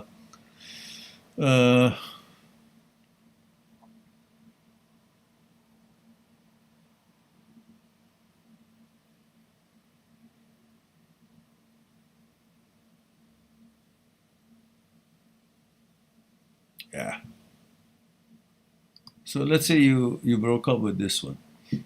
Then you're gonna have what? It's an intrusive thought. It's not about her. It's about your brain, malfunctioning brain. So you go to another girl, you're gonna have the same thoughts, wouldn't you? Because what you're feeling, it's an OCD subset. So you take the OCD from this home to another home, you still have the OCD. It's not the home. So it's the brain that is malfunctioning in the signaling system. You change a girlfriend. Or you stop the relationship. What are you proving? It's a doubting disease. So you're doubting something. That doesn't mean that something is wrong because you doubt it. Look, I doubt to get a good grade in this exam, but I do my best and I did study very well, but I doubt it. So it doesn't mean that because I doubt it, I'm not going to get it. Well, we'll find out. I'm going to power through and I'm going to do my best. And lo and behold, I come out of the exam. I see the results. I did great. So fuck the doubt. But the problem is that in OCD, you doubt, the doubt comes to your mind, you believe the doubt. The problem is you believe the fucking doubt. You got to train and rewire your brain not to believe in the doubt. The thoughts are going to be manufactured and the disorder is going to cause all kind of intrusive negative thoughts being manufactured. But that's one part of it. The other part is that you believe the shit. Let the thoughts be, but change your belief system. Say, I don't fucking believe it. Okay, yeah, it's a doubtful. Okay, fuck you. Oh yeah, you think that this relationship is maybe not true feelings in there? Okay, fuck it. Or I like it. Because the whole solution to the world is what? Is love, is emotion. So I'm going to give love to this girl. I'm going to give love to this relationship. And if it didn't work, clearly in my mind, she says so, fair enough, she can go. No problems, I wish her well. But I'm not going to listen to the brain that has got no existence, has got no physicality, has got no actuality, is suggesting fucking ideas, and I'm supposed to put my life on the basis of a fucking idea of a brain that is malfunctioning because I believed it's garbage? I'm not going to believe it. That's what I'm going to change. It's a doubting disease, so I'm not going to believe the doubt. I'm going to let the disease be what it is, but I'm not going to live my life by the suggestion of the disorder. So it makes me doubt things, whether it's my own sexuality, whether it's the relationship, whether it's the true feeling about the relationship, whether it's about this kind of OCD or that kind of OCD. But I'm not going to believe that doubt. That's where things change, because you rewire your system of not believing what the brain is suggesting when you have recognized it's an intrusive thought. So you let the intrusive thought be, but you don't believe it and you go on. So let it be and don't believe it. Let it be and don't believe it. Let it be and don't believe it. And keep going. Focus on what it is that you want it to be. Focus on what you think that it should be in these sort of situations. Yeah. Focus on what it is that you prefer it to be. Focus it on what it is that you've always liked it to be. And you're not going to be bamboozled by a suggestion of a fucking brain, which is a machine, nothing else. This is not an intellect. This is a thought manufacturing plant. It's a machine. It's a tool. It's an apparatus. It's got no intellect. And it's been proven scientifically and not just philosophically since the time of Aristotle. It's been proven then. But now in the advanced time, it's been proven through neuroscience, scientifically proven, that you're not the brain. The brain is talking shit and it's got no relevance to you. And you got to gauge all these bullshit based on your values. It says it's not true. You say my value says it should be true and I'll do my best to make it true. So fuck you. I'm not going to believe your doubt. Because you are not the suggestions or thoughts or images of the brain. You are your vetoes and choices. With all these suggestions and images and ideas and thoughts that shows up, they're not you. They're the brain's suggestions, ideas, and images and thoughts. You are what you're going to veto and what you're going to choose. That's in your control. And science has proven when you make a veto on a decision or a suggestion that the brain has made, or when you make a choice on what the brain has suggested, whether it's opposite or not, your vetoes have no engagement of the brain. It's beyond the brain. Brain has no activity when you make a veto, when you make a choice contrary to what the brain has suggested. Brain is not there. You are there. That's the time you realize you're not the brain, because they have measured the electromagnetic field of the brain. When it comes up with intrusive thoughts, when it comes up with a decision, there's a spike in the brain before the decision is made. But when you veto it, the brain is dead. The brain has no part in it. Means brain is oblivious to the actual you who makes the decisions or vetoes it. The real boss is you, and the brain is non-existence in that operation. That's when you know that all these are bullshit. Brain's imagination, hallucination. And what you can do is recognize them for what they are, recognize them for being intrusive, call them for what they are, and ignore them, and don't believe them, and move on and focus on what it is that you are, what it is you prefer to be, what it is you love to be, what it is your values and your principles are based on, the foundation of you, your manners, your gender, your inclination, your preferences, your morals, your faith, whatever is valuable to you, meaningful to you. You gauge all these things based on that, and you focus on your life based on taking your cues from your principles, sacred principles, which is in your superconsciousness, which is in your gatekeeper, which is in your wise advocate. Dr. Schwartz calls it wise advocate. Dr. Phillipson calls it gatekeeper. I call it superconsciousness. However you want to call it, protect your values and live your life on that path that has been constructed using the building blocks that is made out of your sacred, preferred, meaningful valuables and values, your beliefs, what you want it to be. That's how you guide your life, not on the bullshit of the brain. All right. Where are those two people who are hiding and hasn't liked the likes? There's 17 and there's 15 likes. Move on. I'm keeping tab. All right, hang on. Let me have a little bit of tea.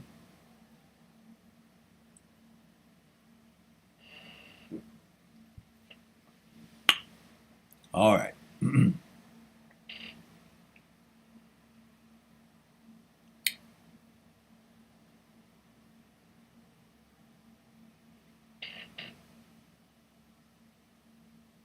And Angie Husinga says, I love you and your words. Well, I love you too, and thank you very much. I appreciate it for the kind words.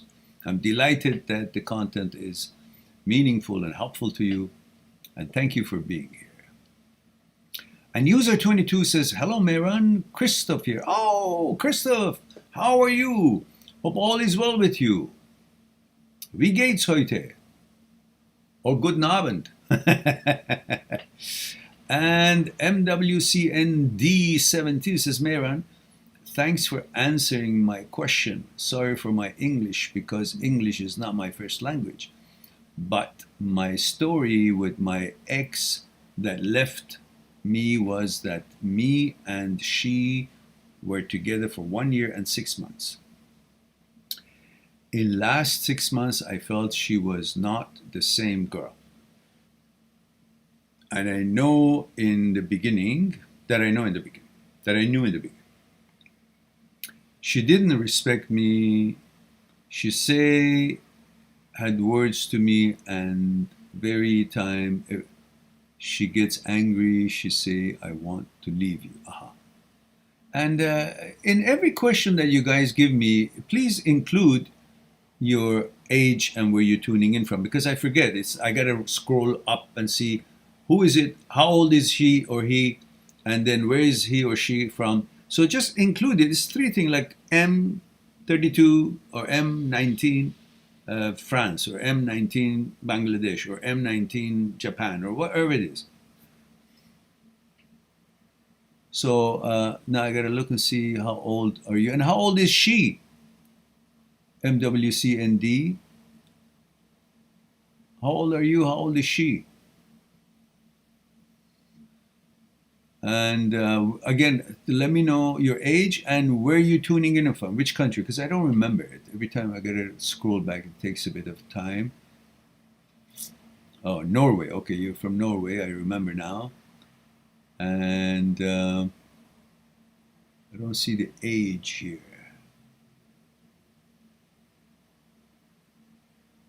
'19. Norway 19. All right, I got it. How old is she?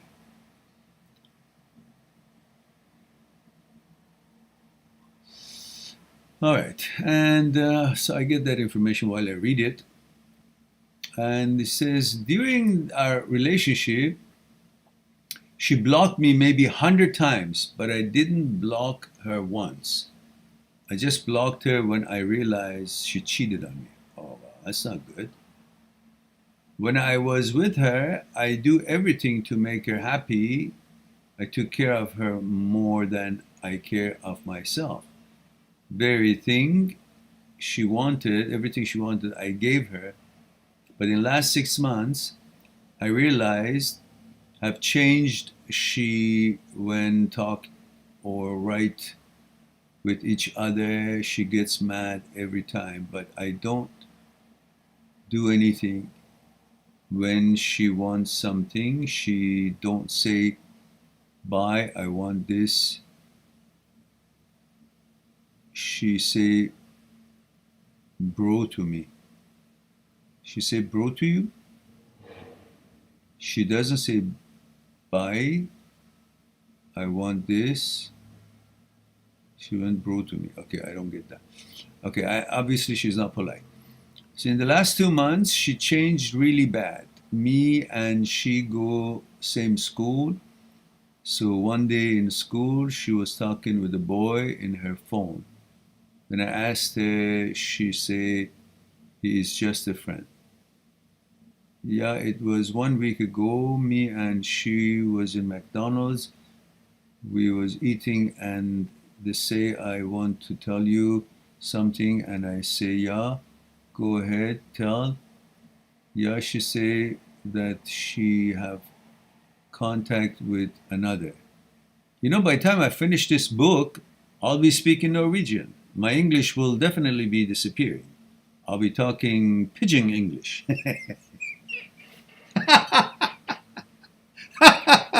Sid, you know what pidgin English is, don't you?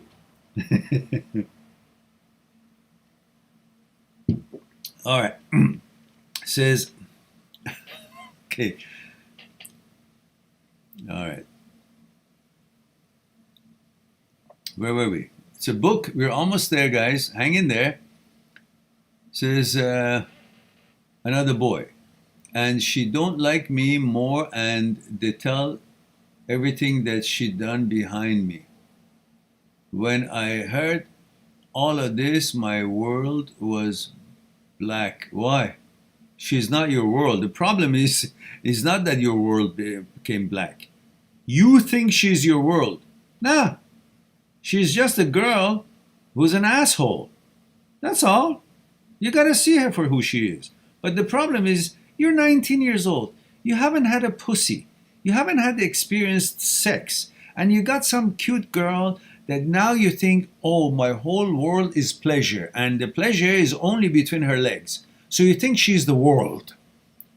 But you grow up, next 2, 3, 4 years, you will meet other girls. You'll see there are amazing women out there, smart, intelligent, mature, not childish, and they have manners, morals. They don't all cheat, and you feel they're friends, and you can communicate with them. You can bond unconsciously. You see amazing women out there, and then you'll say, "How kind of stupid I was that I thought this woman is actually my world." What for?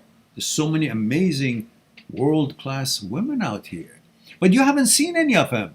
So that's the only woman that you're comparing the world with, other women with. You have no experience. At this age, you know shit to think that she's your world. You know nothing. That's why you should rely on the judgment and love of your family, that they're telling you she's garbage. And she is. 100%. From what you told me, a woman who's like that, the way you treated her, and she sits down, she says, "This is what I did and I don't like that," you should just kick her in the ass. I mean, not really. I don't want to incite violence or anything. It's a metaphor. Meaning, just get rid of her, say goodbye.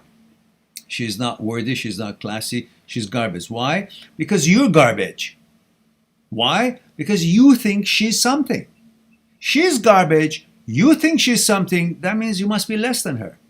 So rise above it. See the shit, take distance from it. Social distancing, but this one legitimate. Distance yourself from this piece of shit, because she's got nowhere good. She's going to take you to garbage. And because you're a boy, 19, you think sex is everything. Well, it's everything. It's lots of things. But you're going to be hooked on her because that's the only girl that you get sex from. So you got to get rid of her. Tell her, go. I don't want to be with you at all. And feel good about it. And meet other girls whenever you're ready. Focus on building your life, your studies. And then you will eventually very easily see that she wasn't important. You made her important, your brain. Otherwise, in reality, what's important about her? A girl who doesn't appreciate what you did. A girl who cheats behind your back. A girl says, "I cheated, I did this, and I don't want to be with you." What's good about this girl? It's a piece of shit. And if you like that, then you're a piece of shit.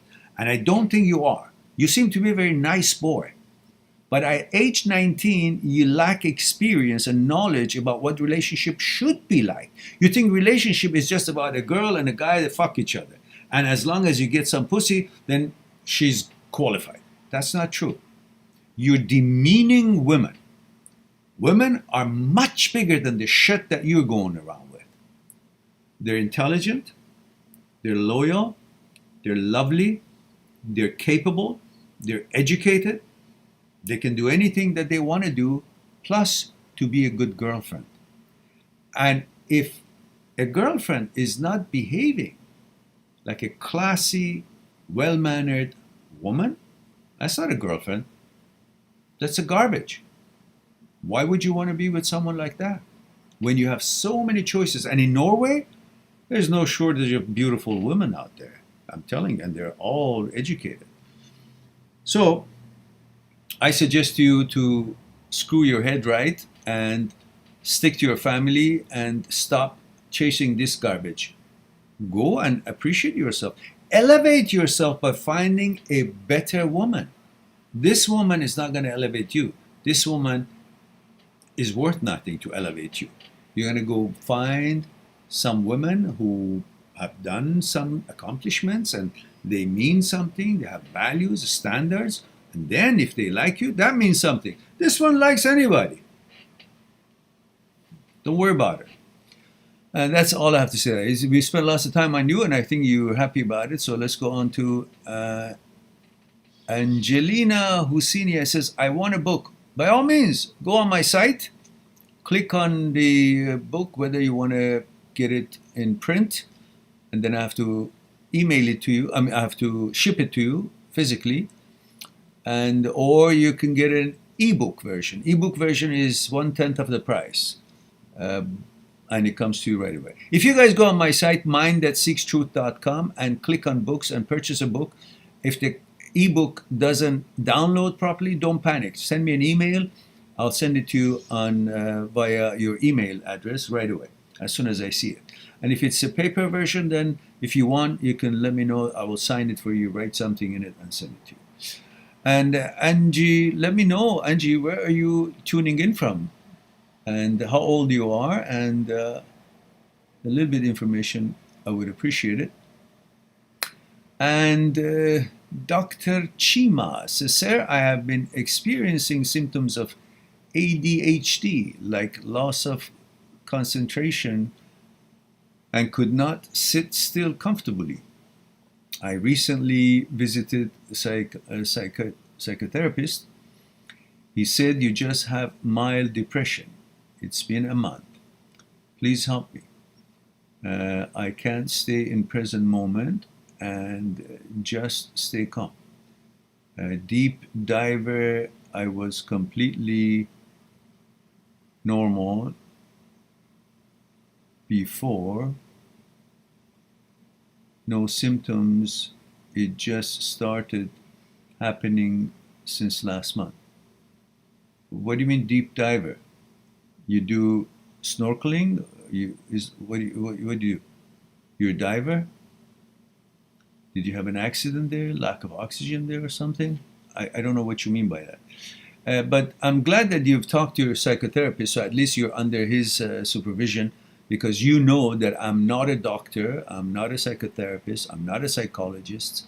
So what I tell you about is my research, my experience, and my training in martial arts, and in regards to my things that I write and explore and experience and research. Not, I have no medical credentials. So having said that, so I don't want to be any misleading here, and I'm not diagnosing anything. You're telling me you want to learn how to concentrate. Well, concentration is like sitting in front of a big plate of food and say, I can't finish it all. And because I can't finish it all, I'm not going to try it. I just can't even sit on this table. It's too much. So difficult for me to, try to eat all this. So what I suggest is just put that dish away and put another dish in front of you, empty. And take a little bit of food from that big dish, put it in this one.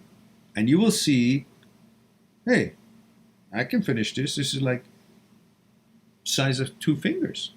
It's just one bite. I can do that. You will have a bite. You chew, you enjoy, and at the same time you feel relaxed, no anxiety, because you say, I can handle this. I just did. I accomplished.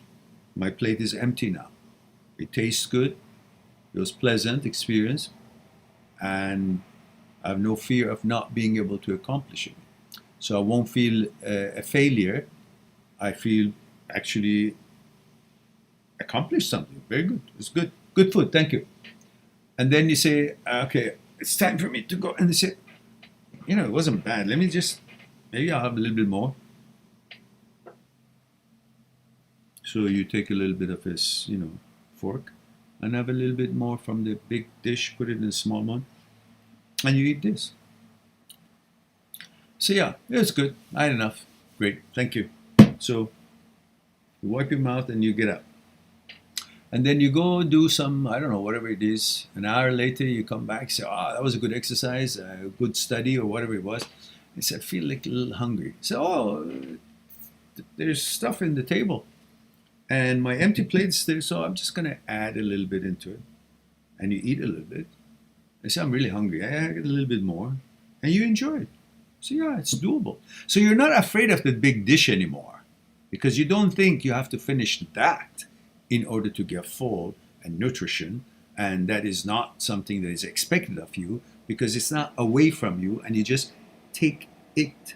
It's like a resource center. You take it from in your plate, and you only take as much as you can handle, and you feel comfortable. And because of you're in control of that amount, you don't feel anxiety. Yeah. Same thing with meditation. You think when you meditate, you got to quickly get into the zone and everything changes. No, don't have expectations. And because you try it and you try to eat it like the big dish, you try to eat it, say, I can't finish this, and you give up. And meditation, you expect that everything should change all of a sudden. When I close my eyes, and you see it didn't. And so, what the heck? I can't do this then. No, change your expectation from meditation. I want you to sit down for 1 minute. Eins. 1 minute. Or zwei. 2 minutes. I know I'm speaking German, but it's closer to Norway. No, who is it? Who's asking me? It's actually, oh, I don't know. Actually, that's not MWCND I'm talking. It's Dr. Chims. Dr. Chims, where you come from? And how old are you? Can you let me know? Come on, guys. Do that for me every time you ask a question.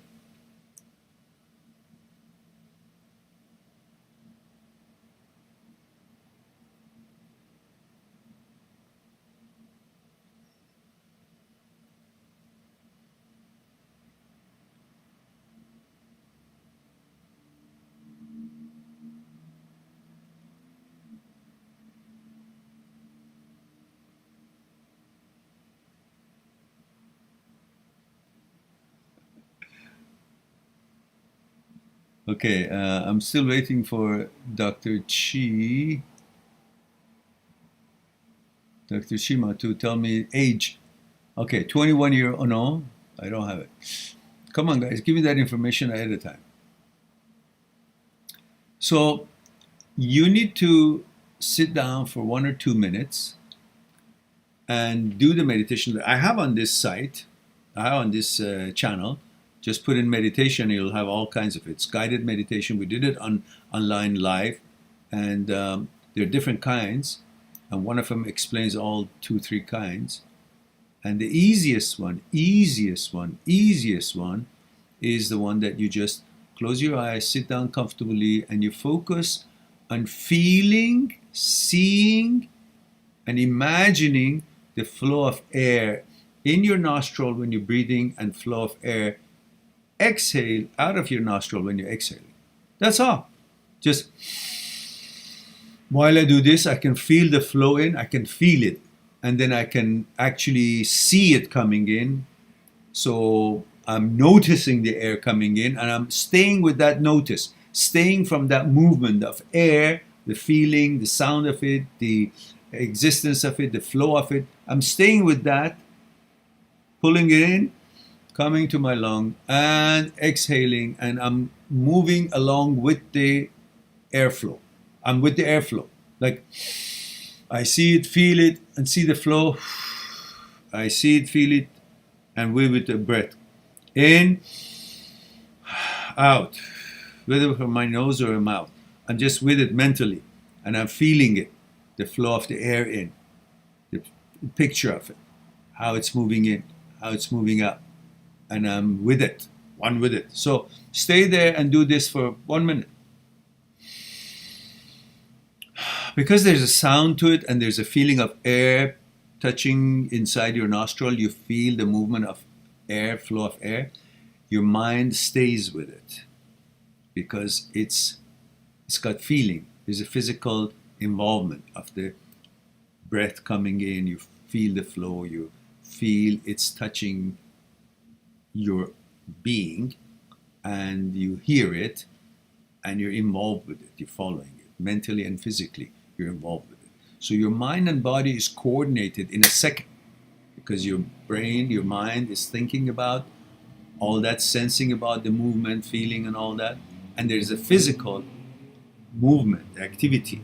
Both are involved. So mind and body becomes coordinated. And when the mind and body becomes coordinated, try it right now. I'll tell you what happens. Try it right now with me. Just 1 minute. Everybody, try this. I want you to focus on airflow, breathing in, how it feels, how it moves.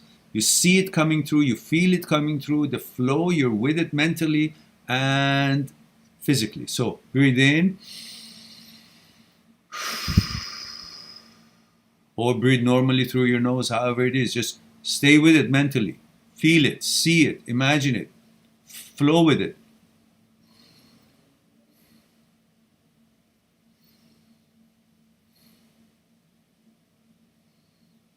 Stay with it, see it. See the molecules of air entering your nostril, going in, coming out. Stay with it. Stay with it. Now tell me, were you thinking anywhere else? You weren't. That's concentration meditation. And that's enough. That's enough. Because right now you loved it and you want more, but you're depriving yourself from it. No, I don't want to give more. Then you say, okay, I'll give it another minute. Maybe you'll do it. But only because you want to. And then tomorrow you do same, 1 minute. But if you go over, it's okay. Until you say, oh, I lost concentration. Okay, I don't want to do it anymore. Or let me bring my concentration again. So how do you bring your concentration again? It's very easy. Just focus on the guideline. What is the guideline? The feeling of the molecules of air, oxygen coming in and they're rubbing against my nose. I can feel it. Their existence is known to me. I can feel it. I can imagine the flow. I'm with it. And then I'm seeing it exiting. And I'm exiting with it mentally. So mentally in, mentally out, physically out. Breathe in, breathe out. I'm aware of the physical existence of the oxygen coming in and out, the air coming in and out, and I'm mentally with that action, so my mind and body both are together. I do that for a minute. Your mind is nowhere else, and you're enjoying it because it's only a minute. You don't have a big plate in front of you, just a minute. And then you will love it. And then after a while you say, look, I really like it. And when you like something, you will never be distracted. When you don't like something, have you not noticed in university or in school, there is a subject that you really like and you're all over it and you're enjoying it and you're learning it and you're all into it and not distracted. But when there are subjects that you really don't care, you don't understand it. You can't even get it. You don't understand what the teacher is talking about. You don't give a shit about it because you're not interested. And then you can't say, oh, my concentration is bad. I have HD. No, you hate the fucking thing.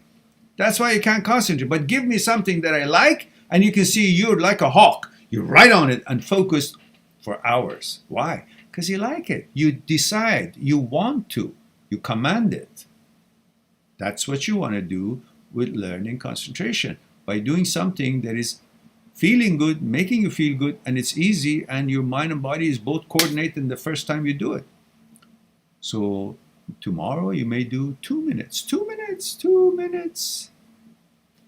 And when you did 2 minutes, you may decide, not that I want to increase it, you say, I just like it. It makes me feel good. So you do a few minutes. And when you're not concentrating anymore, you try to concentrate more on the physical aspect and the mental aspect, coordinate it, combine it, make it compatible, and you do that. And then when you can, you say, okay, it's enough. And you build, like you want to learn soccer, like you wanted to learn tennis, like you want to learn piano. You keep doing slow things, small things, little things, and then you become good at it, and you continue, do more, and you become a good pianist. Because that is the way you rewire your brain. Your synaptic neurons through neuroplasticity teaches you how to condition yourself into that sport, into that instrument you're playing, into that concentration ability. That's how you do it. You train yourself through neuroplasticity, through repetition, through enjoyment. It actually makes you feel good. You like it. It's easy. I hope that helps you, Dr. Chima. And T says, hi, I'm from the London. Guys, we only have another 20 minutes because at 11 o'clock I got to shut down because I don't want my neighbor to be the disturbed. My voice apparently carries through the wall. It's such a strong voice, for heaven's sake.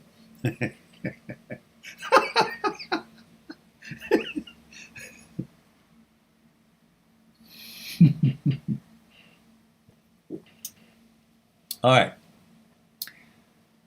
T says, hi, I'm from London and I'm 21-year-old male. Thank you for that.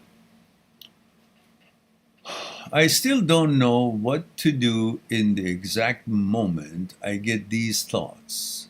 I just get feelings in my body that I don't understand. Don't give a shit. Why do you have to understand? No different than when you have gas. I've got a stomachache and I want to fart and I don't understand it. Well, just let it fart and go about doing your business. You don't have to understand why the fart came. What did I eat? What was the combination? No, you just fart and say that was fart and you go on. You don't analyze it. Same thing here. Some kind of intrusive thought, OCD, HOCD shows up. You don't analyze it. What the fuck does that mean? Does that mean I'm homosexual? Does that mean I'm in denial? It doesn't matter what the fuck you think it could mean. It means nothing because it's not your thoughts. It's the brain's thought. And the brain has the power to make the body fucking react to what it thinks. That's what it does. But it doesn't mean any shit to you. It's just the way it works between the brain and the body. So you don't question what it is, like the fart. You don't analyze it. How did it come about? You just say it was a fart. Same thing. It was just an intrusive thought. I don't need to know why, what shit, because they're all bullshit. That's the bottom line. And when my video comes out, which is talking about you're not the brain, and I'll have a different name for the title, I'm not sure, but my Olga is doing the thumbnails, and as soon as that is ready, then I will do the final editing and put it in.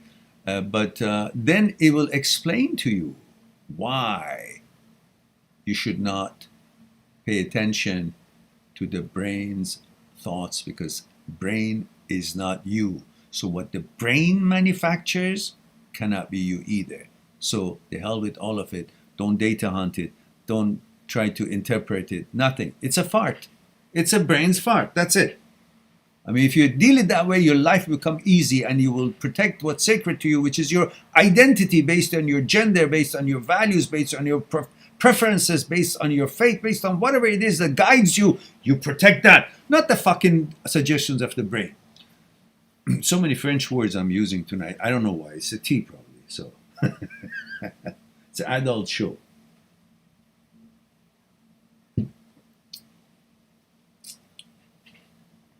All right.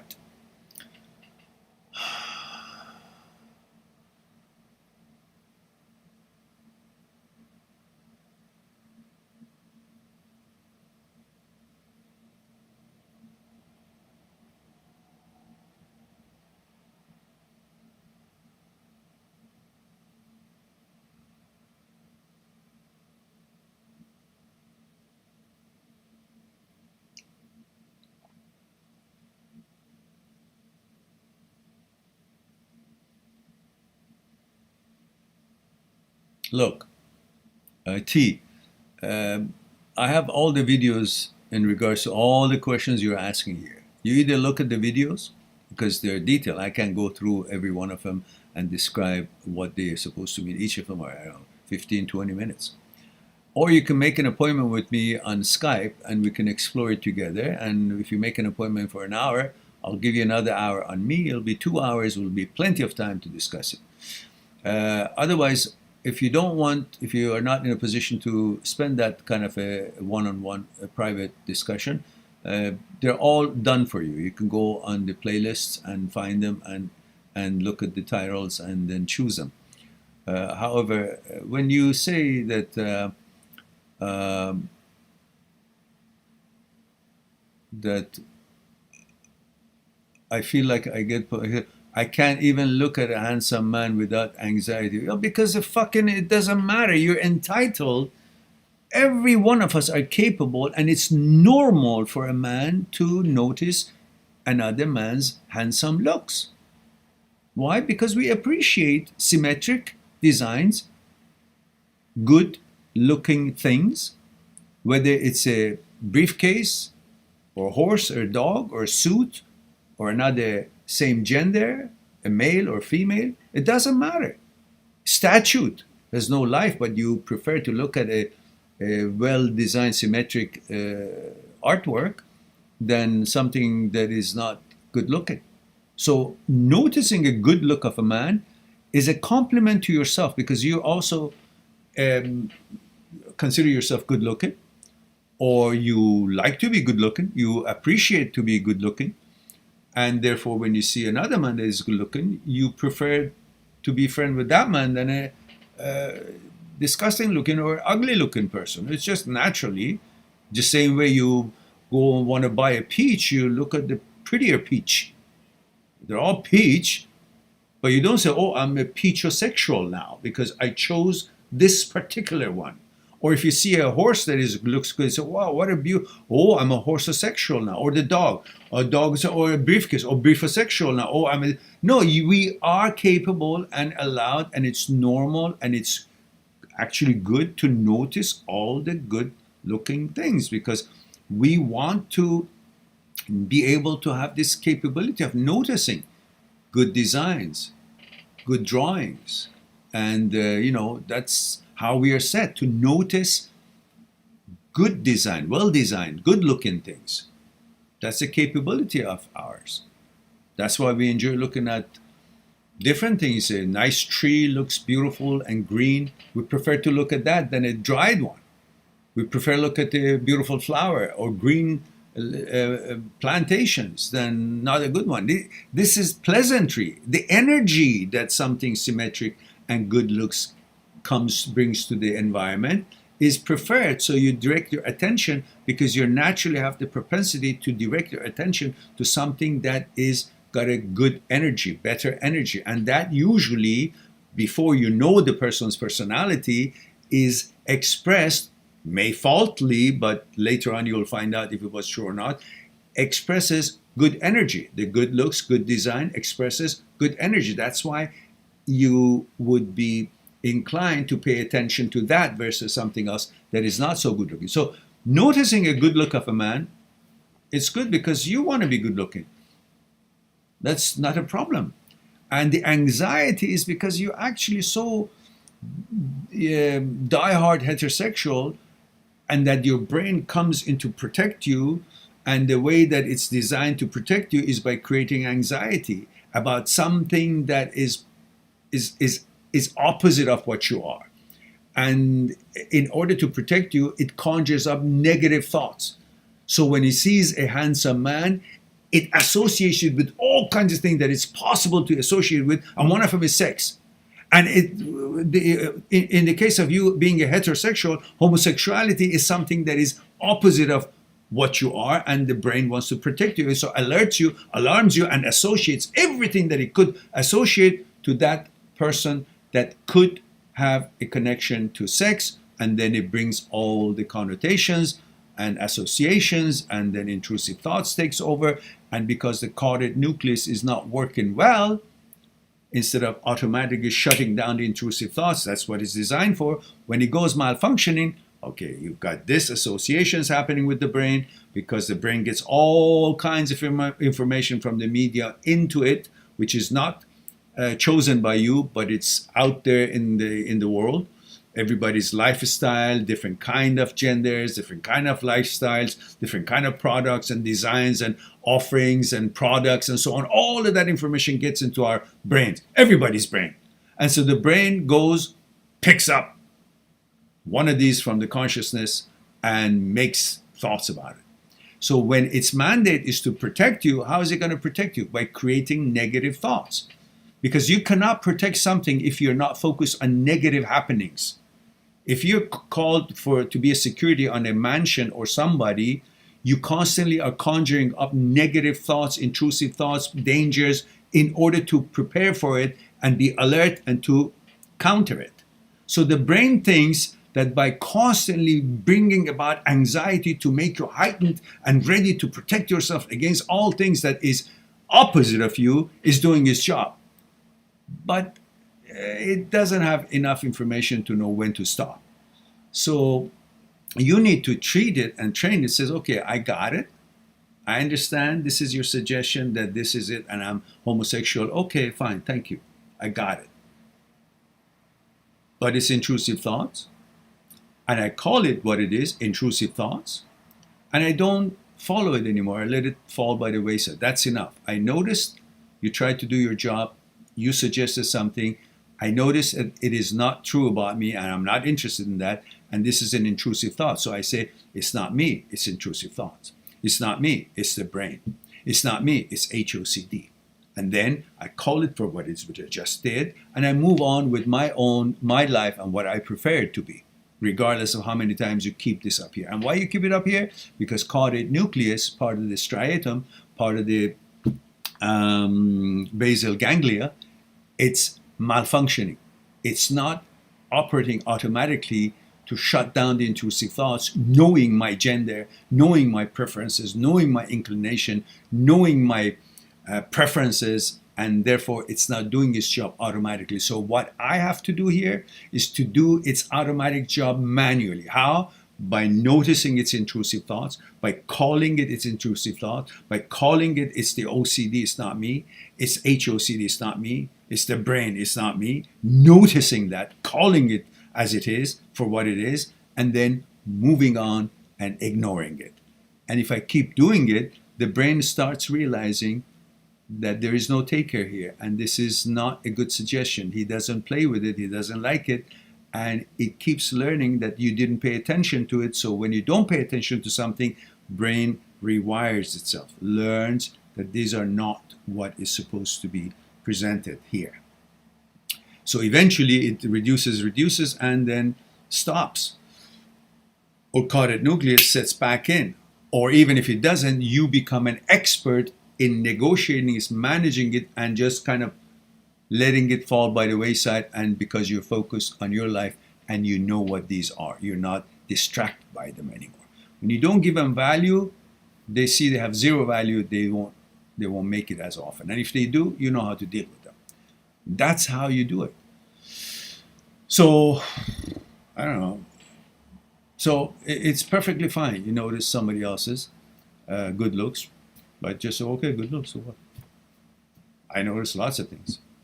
And however you felt, because you're so hung up on not making sure that you are what you prefer to be, so therefore when something like that happens, association to sex and association to anxiety, and because of that your body actually says, thinking about something that it doesn't do it naturally. But now you're thinking about making sure that it doesn't react to this. Then it reacts because it's now focused on some concept of sex, not to that guy, but because it is associated to sex, and sex for you means something. The whole wording has a meaning, and the sex itself is going to cause the body to react to concept of sex, not to that guy, because it was a trigger. The brain itself runs with that trigger and takes it to all tangents and associations with the concept of sex. And that's what the body reacts to, not that gender. So anyhow, all of that is in my videos. I hope that you will have a chance to take a look at it, because honestly, it's going to go for 3 hours and we'll never answer anybody's question. And Eccentric says, thank you, Mayor. And guys, I want you guys to promote this channel. If you guys like what you're hearing here and the efforts that is being made to bring some information to you, I want you to please focus on promoting it on your social media, talking about it on your chat lines or whatever it is. I don't know, Reddit, I don't know how it works. Just do the damn thing, put this on the map. Otherwise, in the sea of the YouTube stuff, we'll be lost. And here is one little video, 1 minute and 47 minutes, which it talks about this live stream, that we have this live stream. You can post it on your social media. Here it is, I put it there. And so it will help other people to know that we have a live stream, and they could come and enjoy, and we will get more subscribers and we grow. And having said that, we have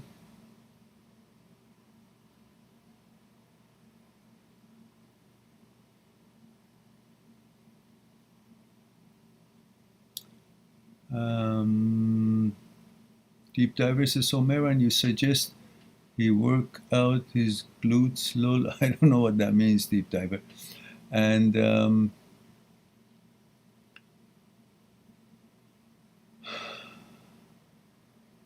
okay.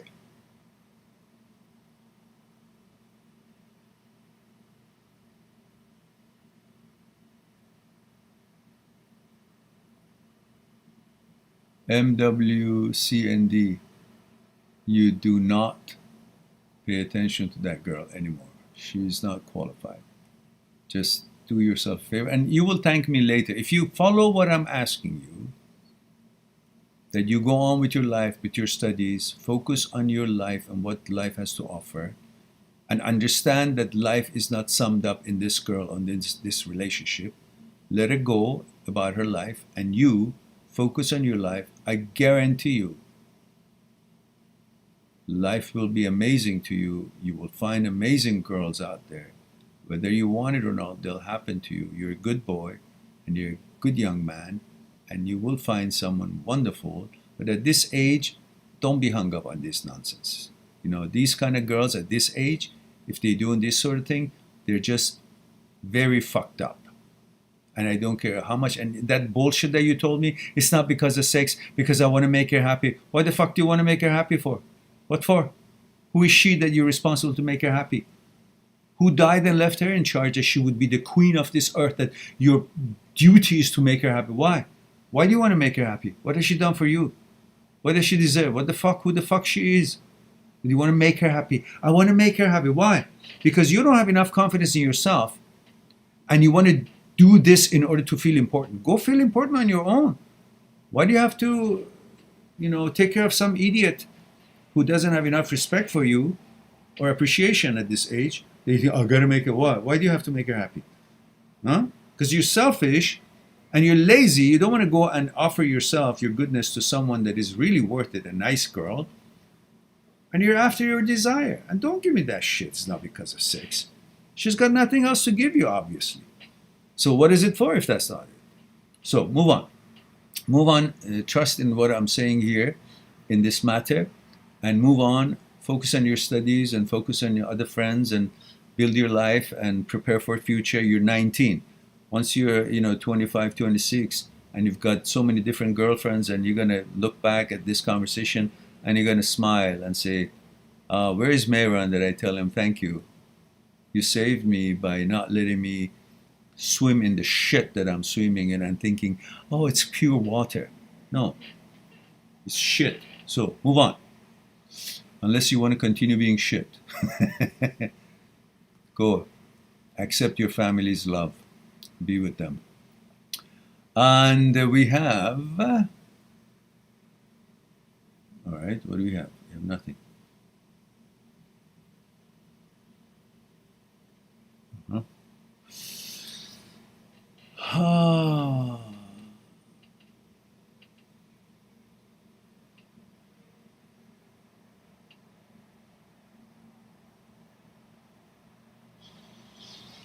Deep diver, who are you? What are you doing here? You don't sound like you're really here for the reason the others are.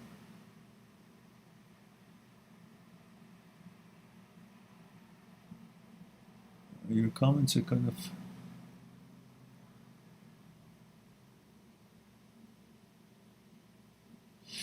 All right. Anyhow, let's move on to see what else we have here. Chester says, I know what pigeon is, bro. Okay, good. Yeah, I know you know that. It's the kind of locals talk here in Hawaii while cruising on Waikiki Beach, looking at the choke hyenas. Okay, that you gotta tell me what that means. I don't know that one. All right, I know you knew that. So,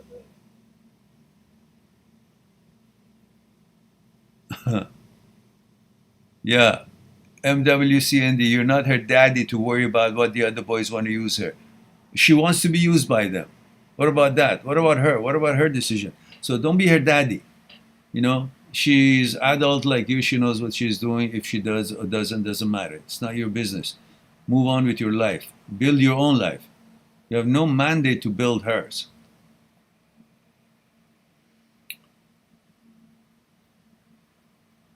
Well, I told you what you should do if you want to move her out of your mind. I told you. Just do as I asked you. Just focus on your life. Focus on what it is you want to build. And whatever you do, it shouldn't be about her. So this is it, easy. Do everything else but being interested in what she's doing. That's all.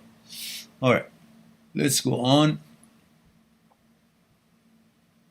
Dr. Deem says, age 17 male, I didn't have a single symptoms lately. I can't concentrate anything and feel uncomfortable in sitting still. Yeah, well, just do what I said. Do 1 minute. You can do 1 minute. And at the same time, you can talk to your psychotherapist and ask them to help you.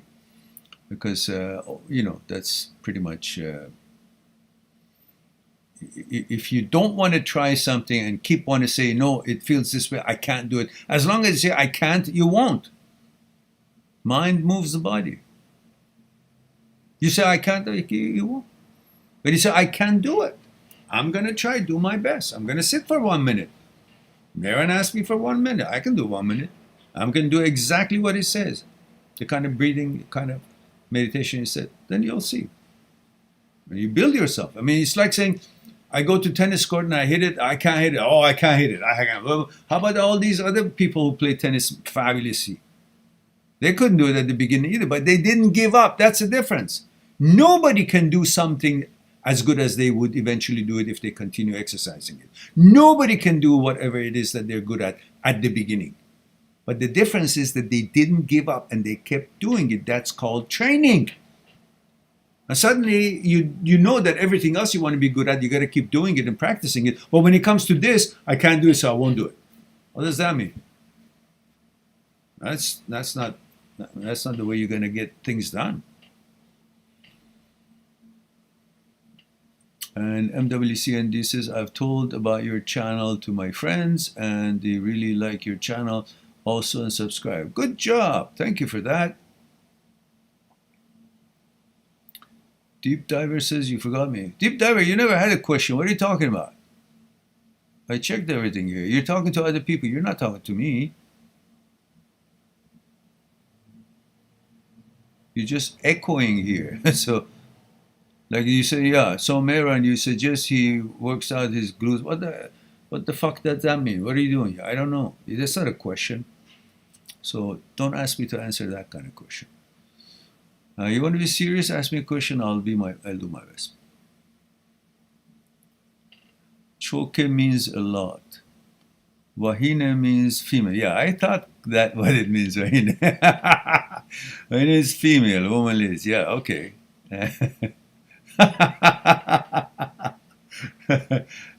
Okay, good.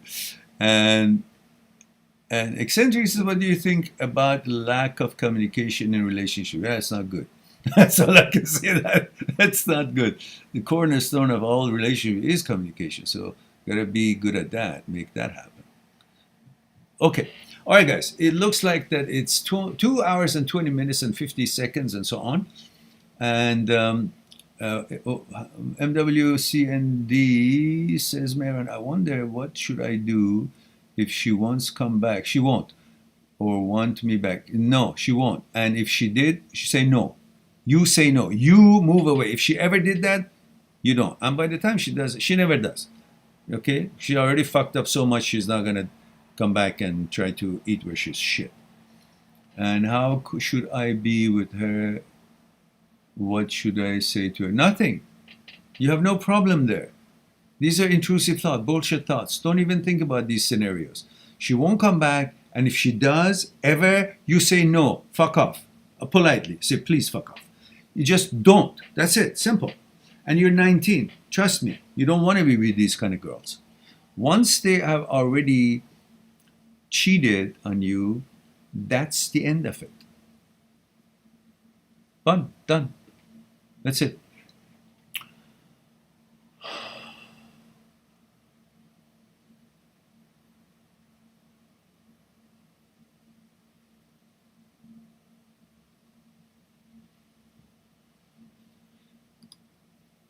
Okay, deep diver. Okay, it's I don't know. You might be enjoying this, but honestly, we're in the middle of a serious discussion, so it's not really funny.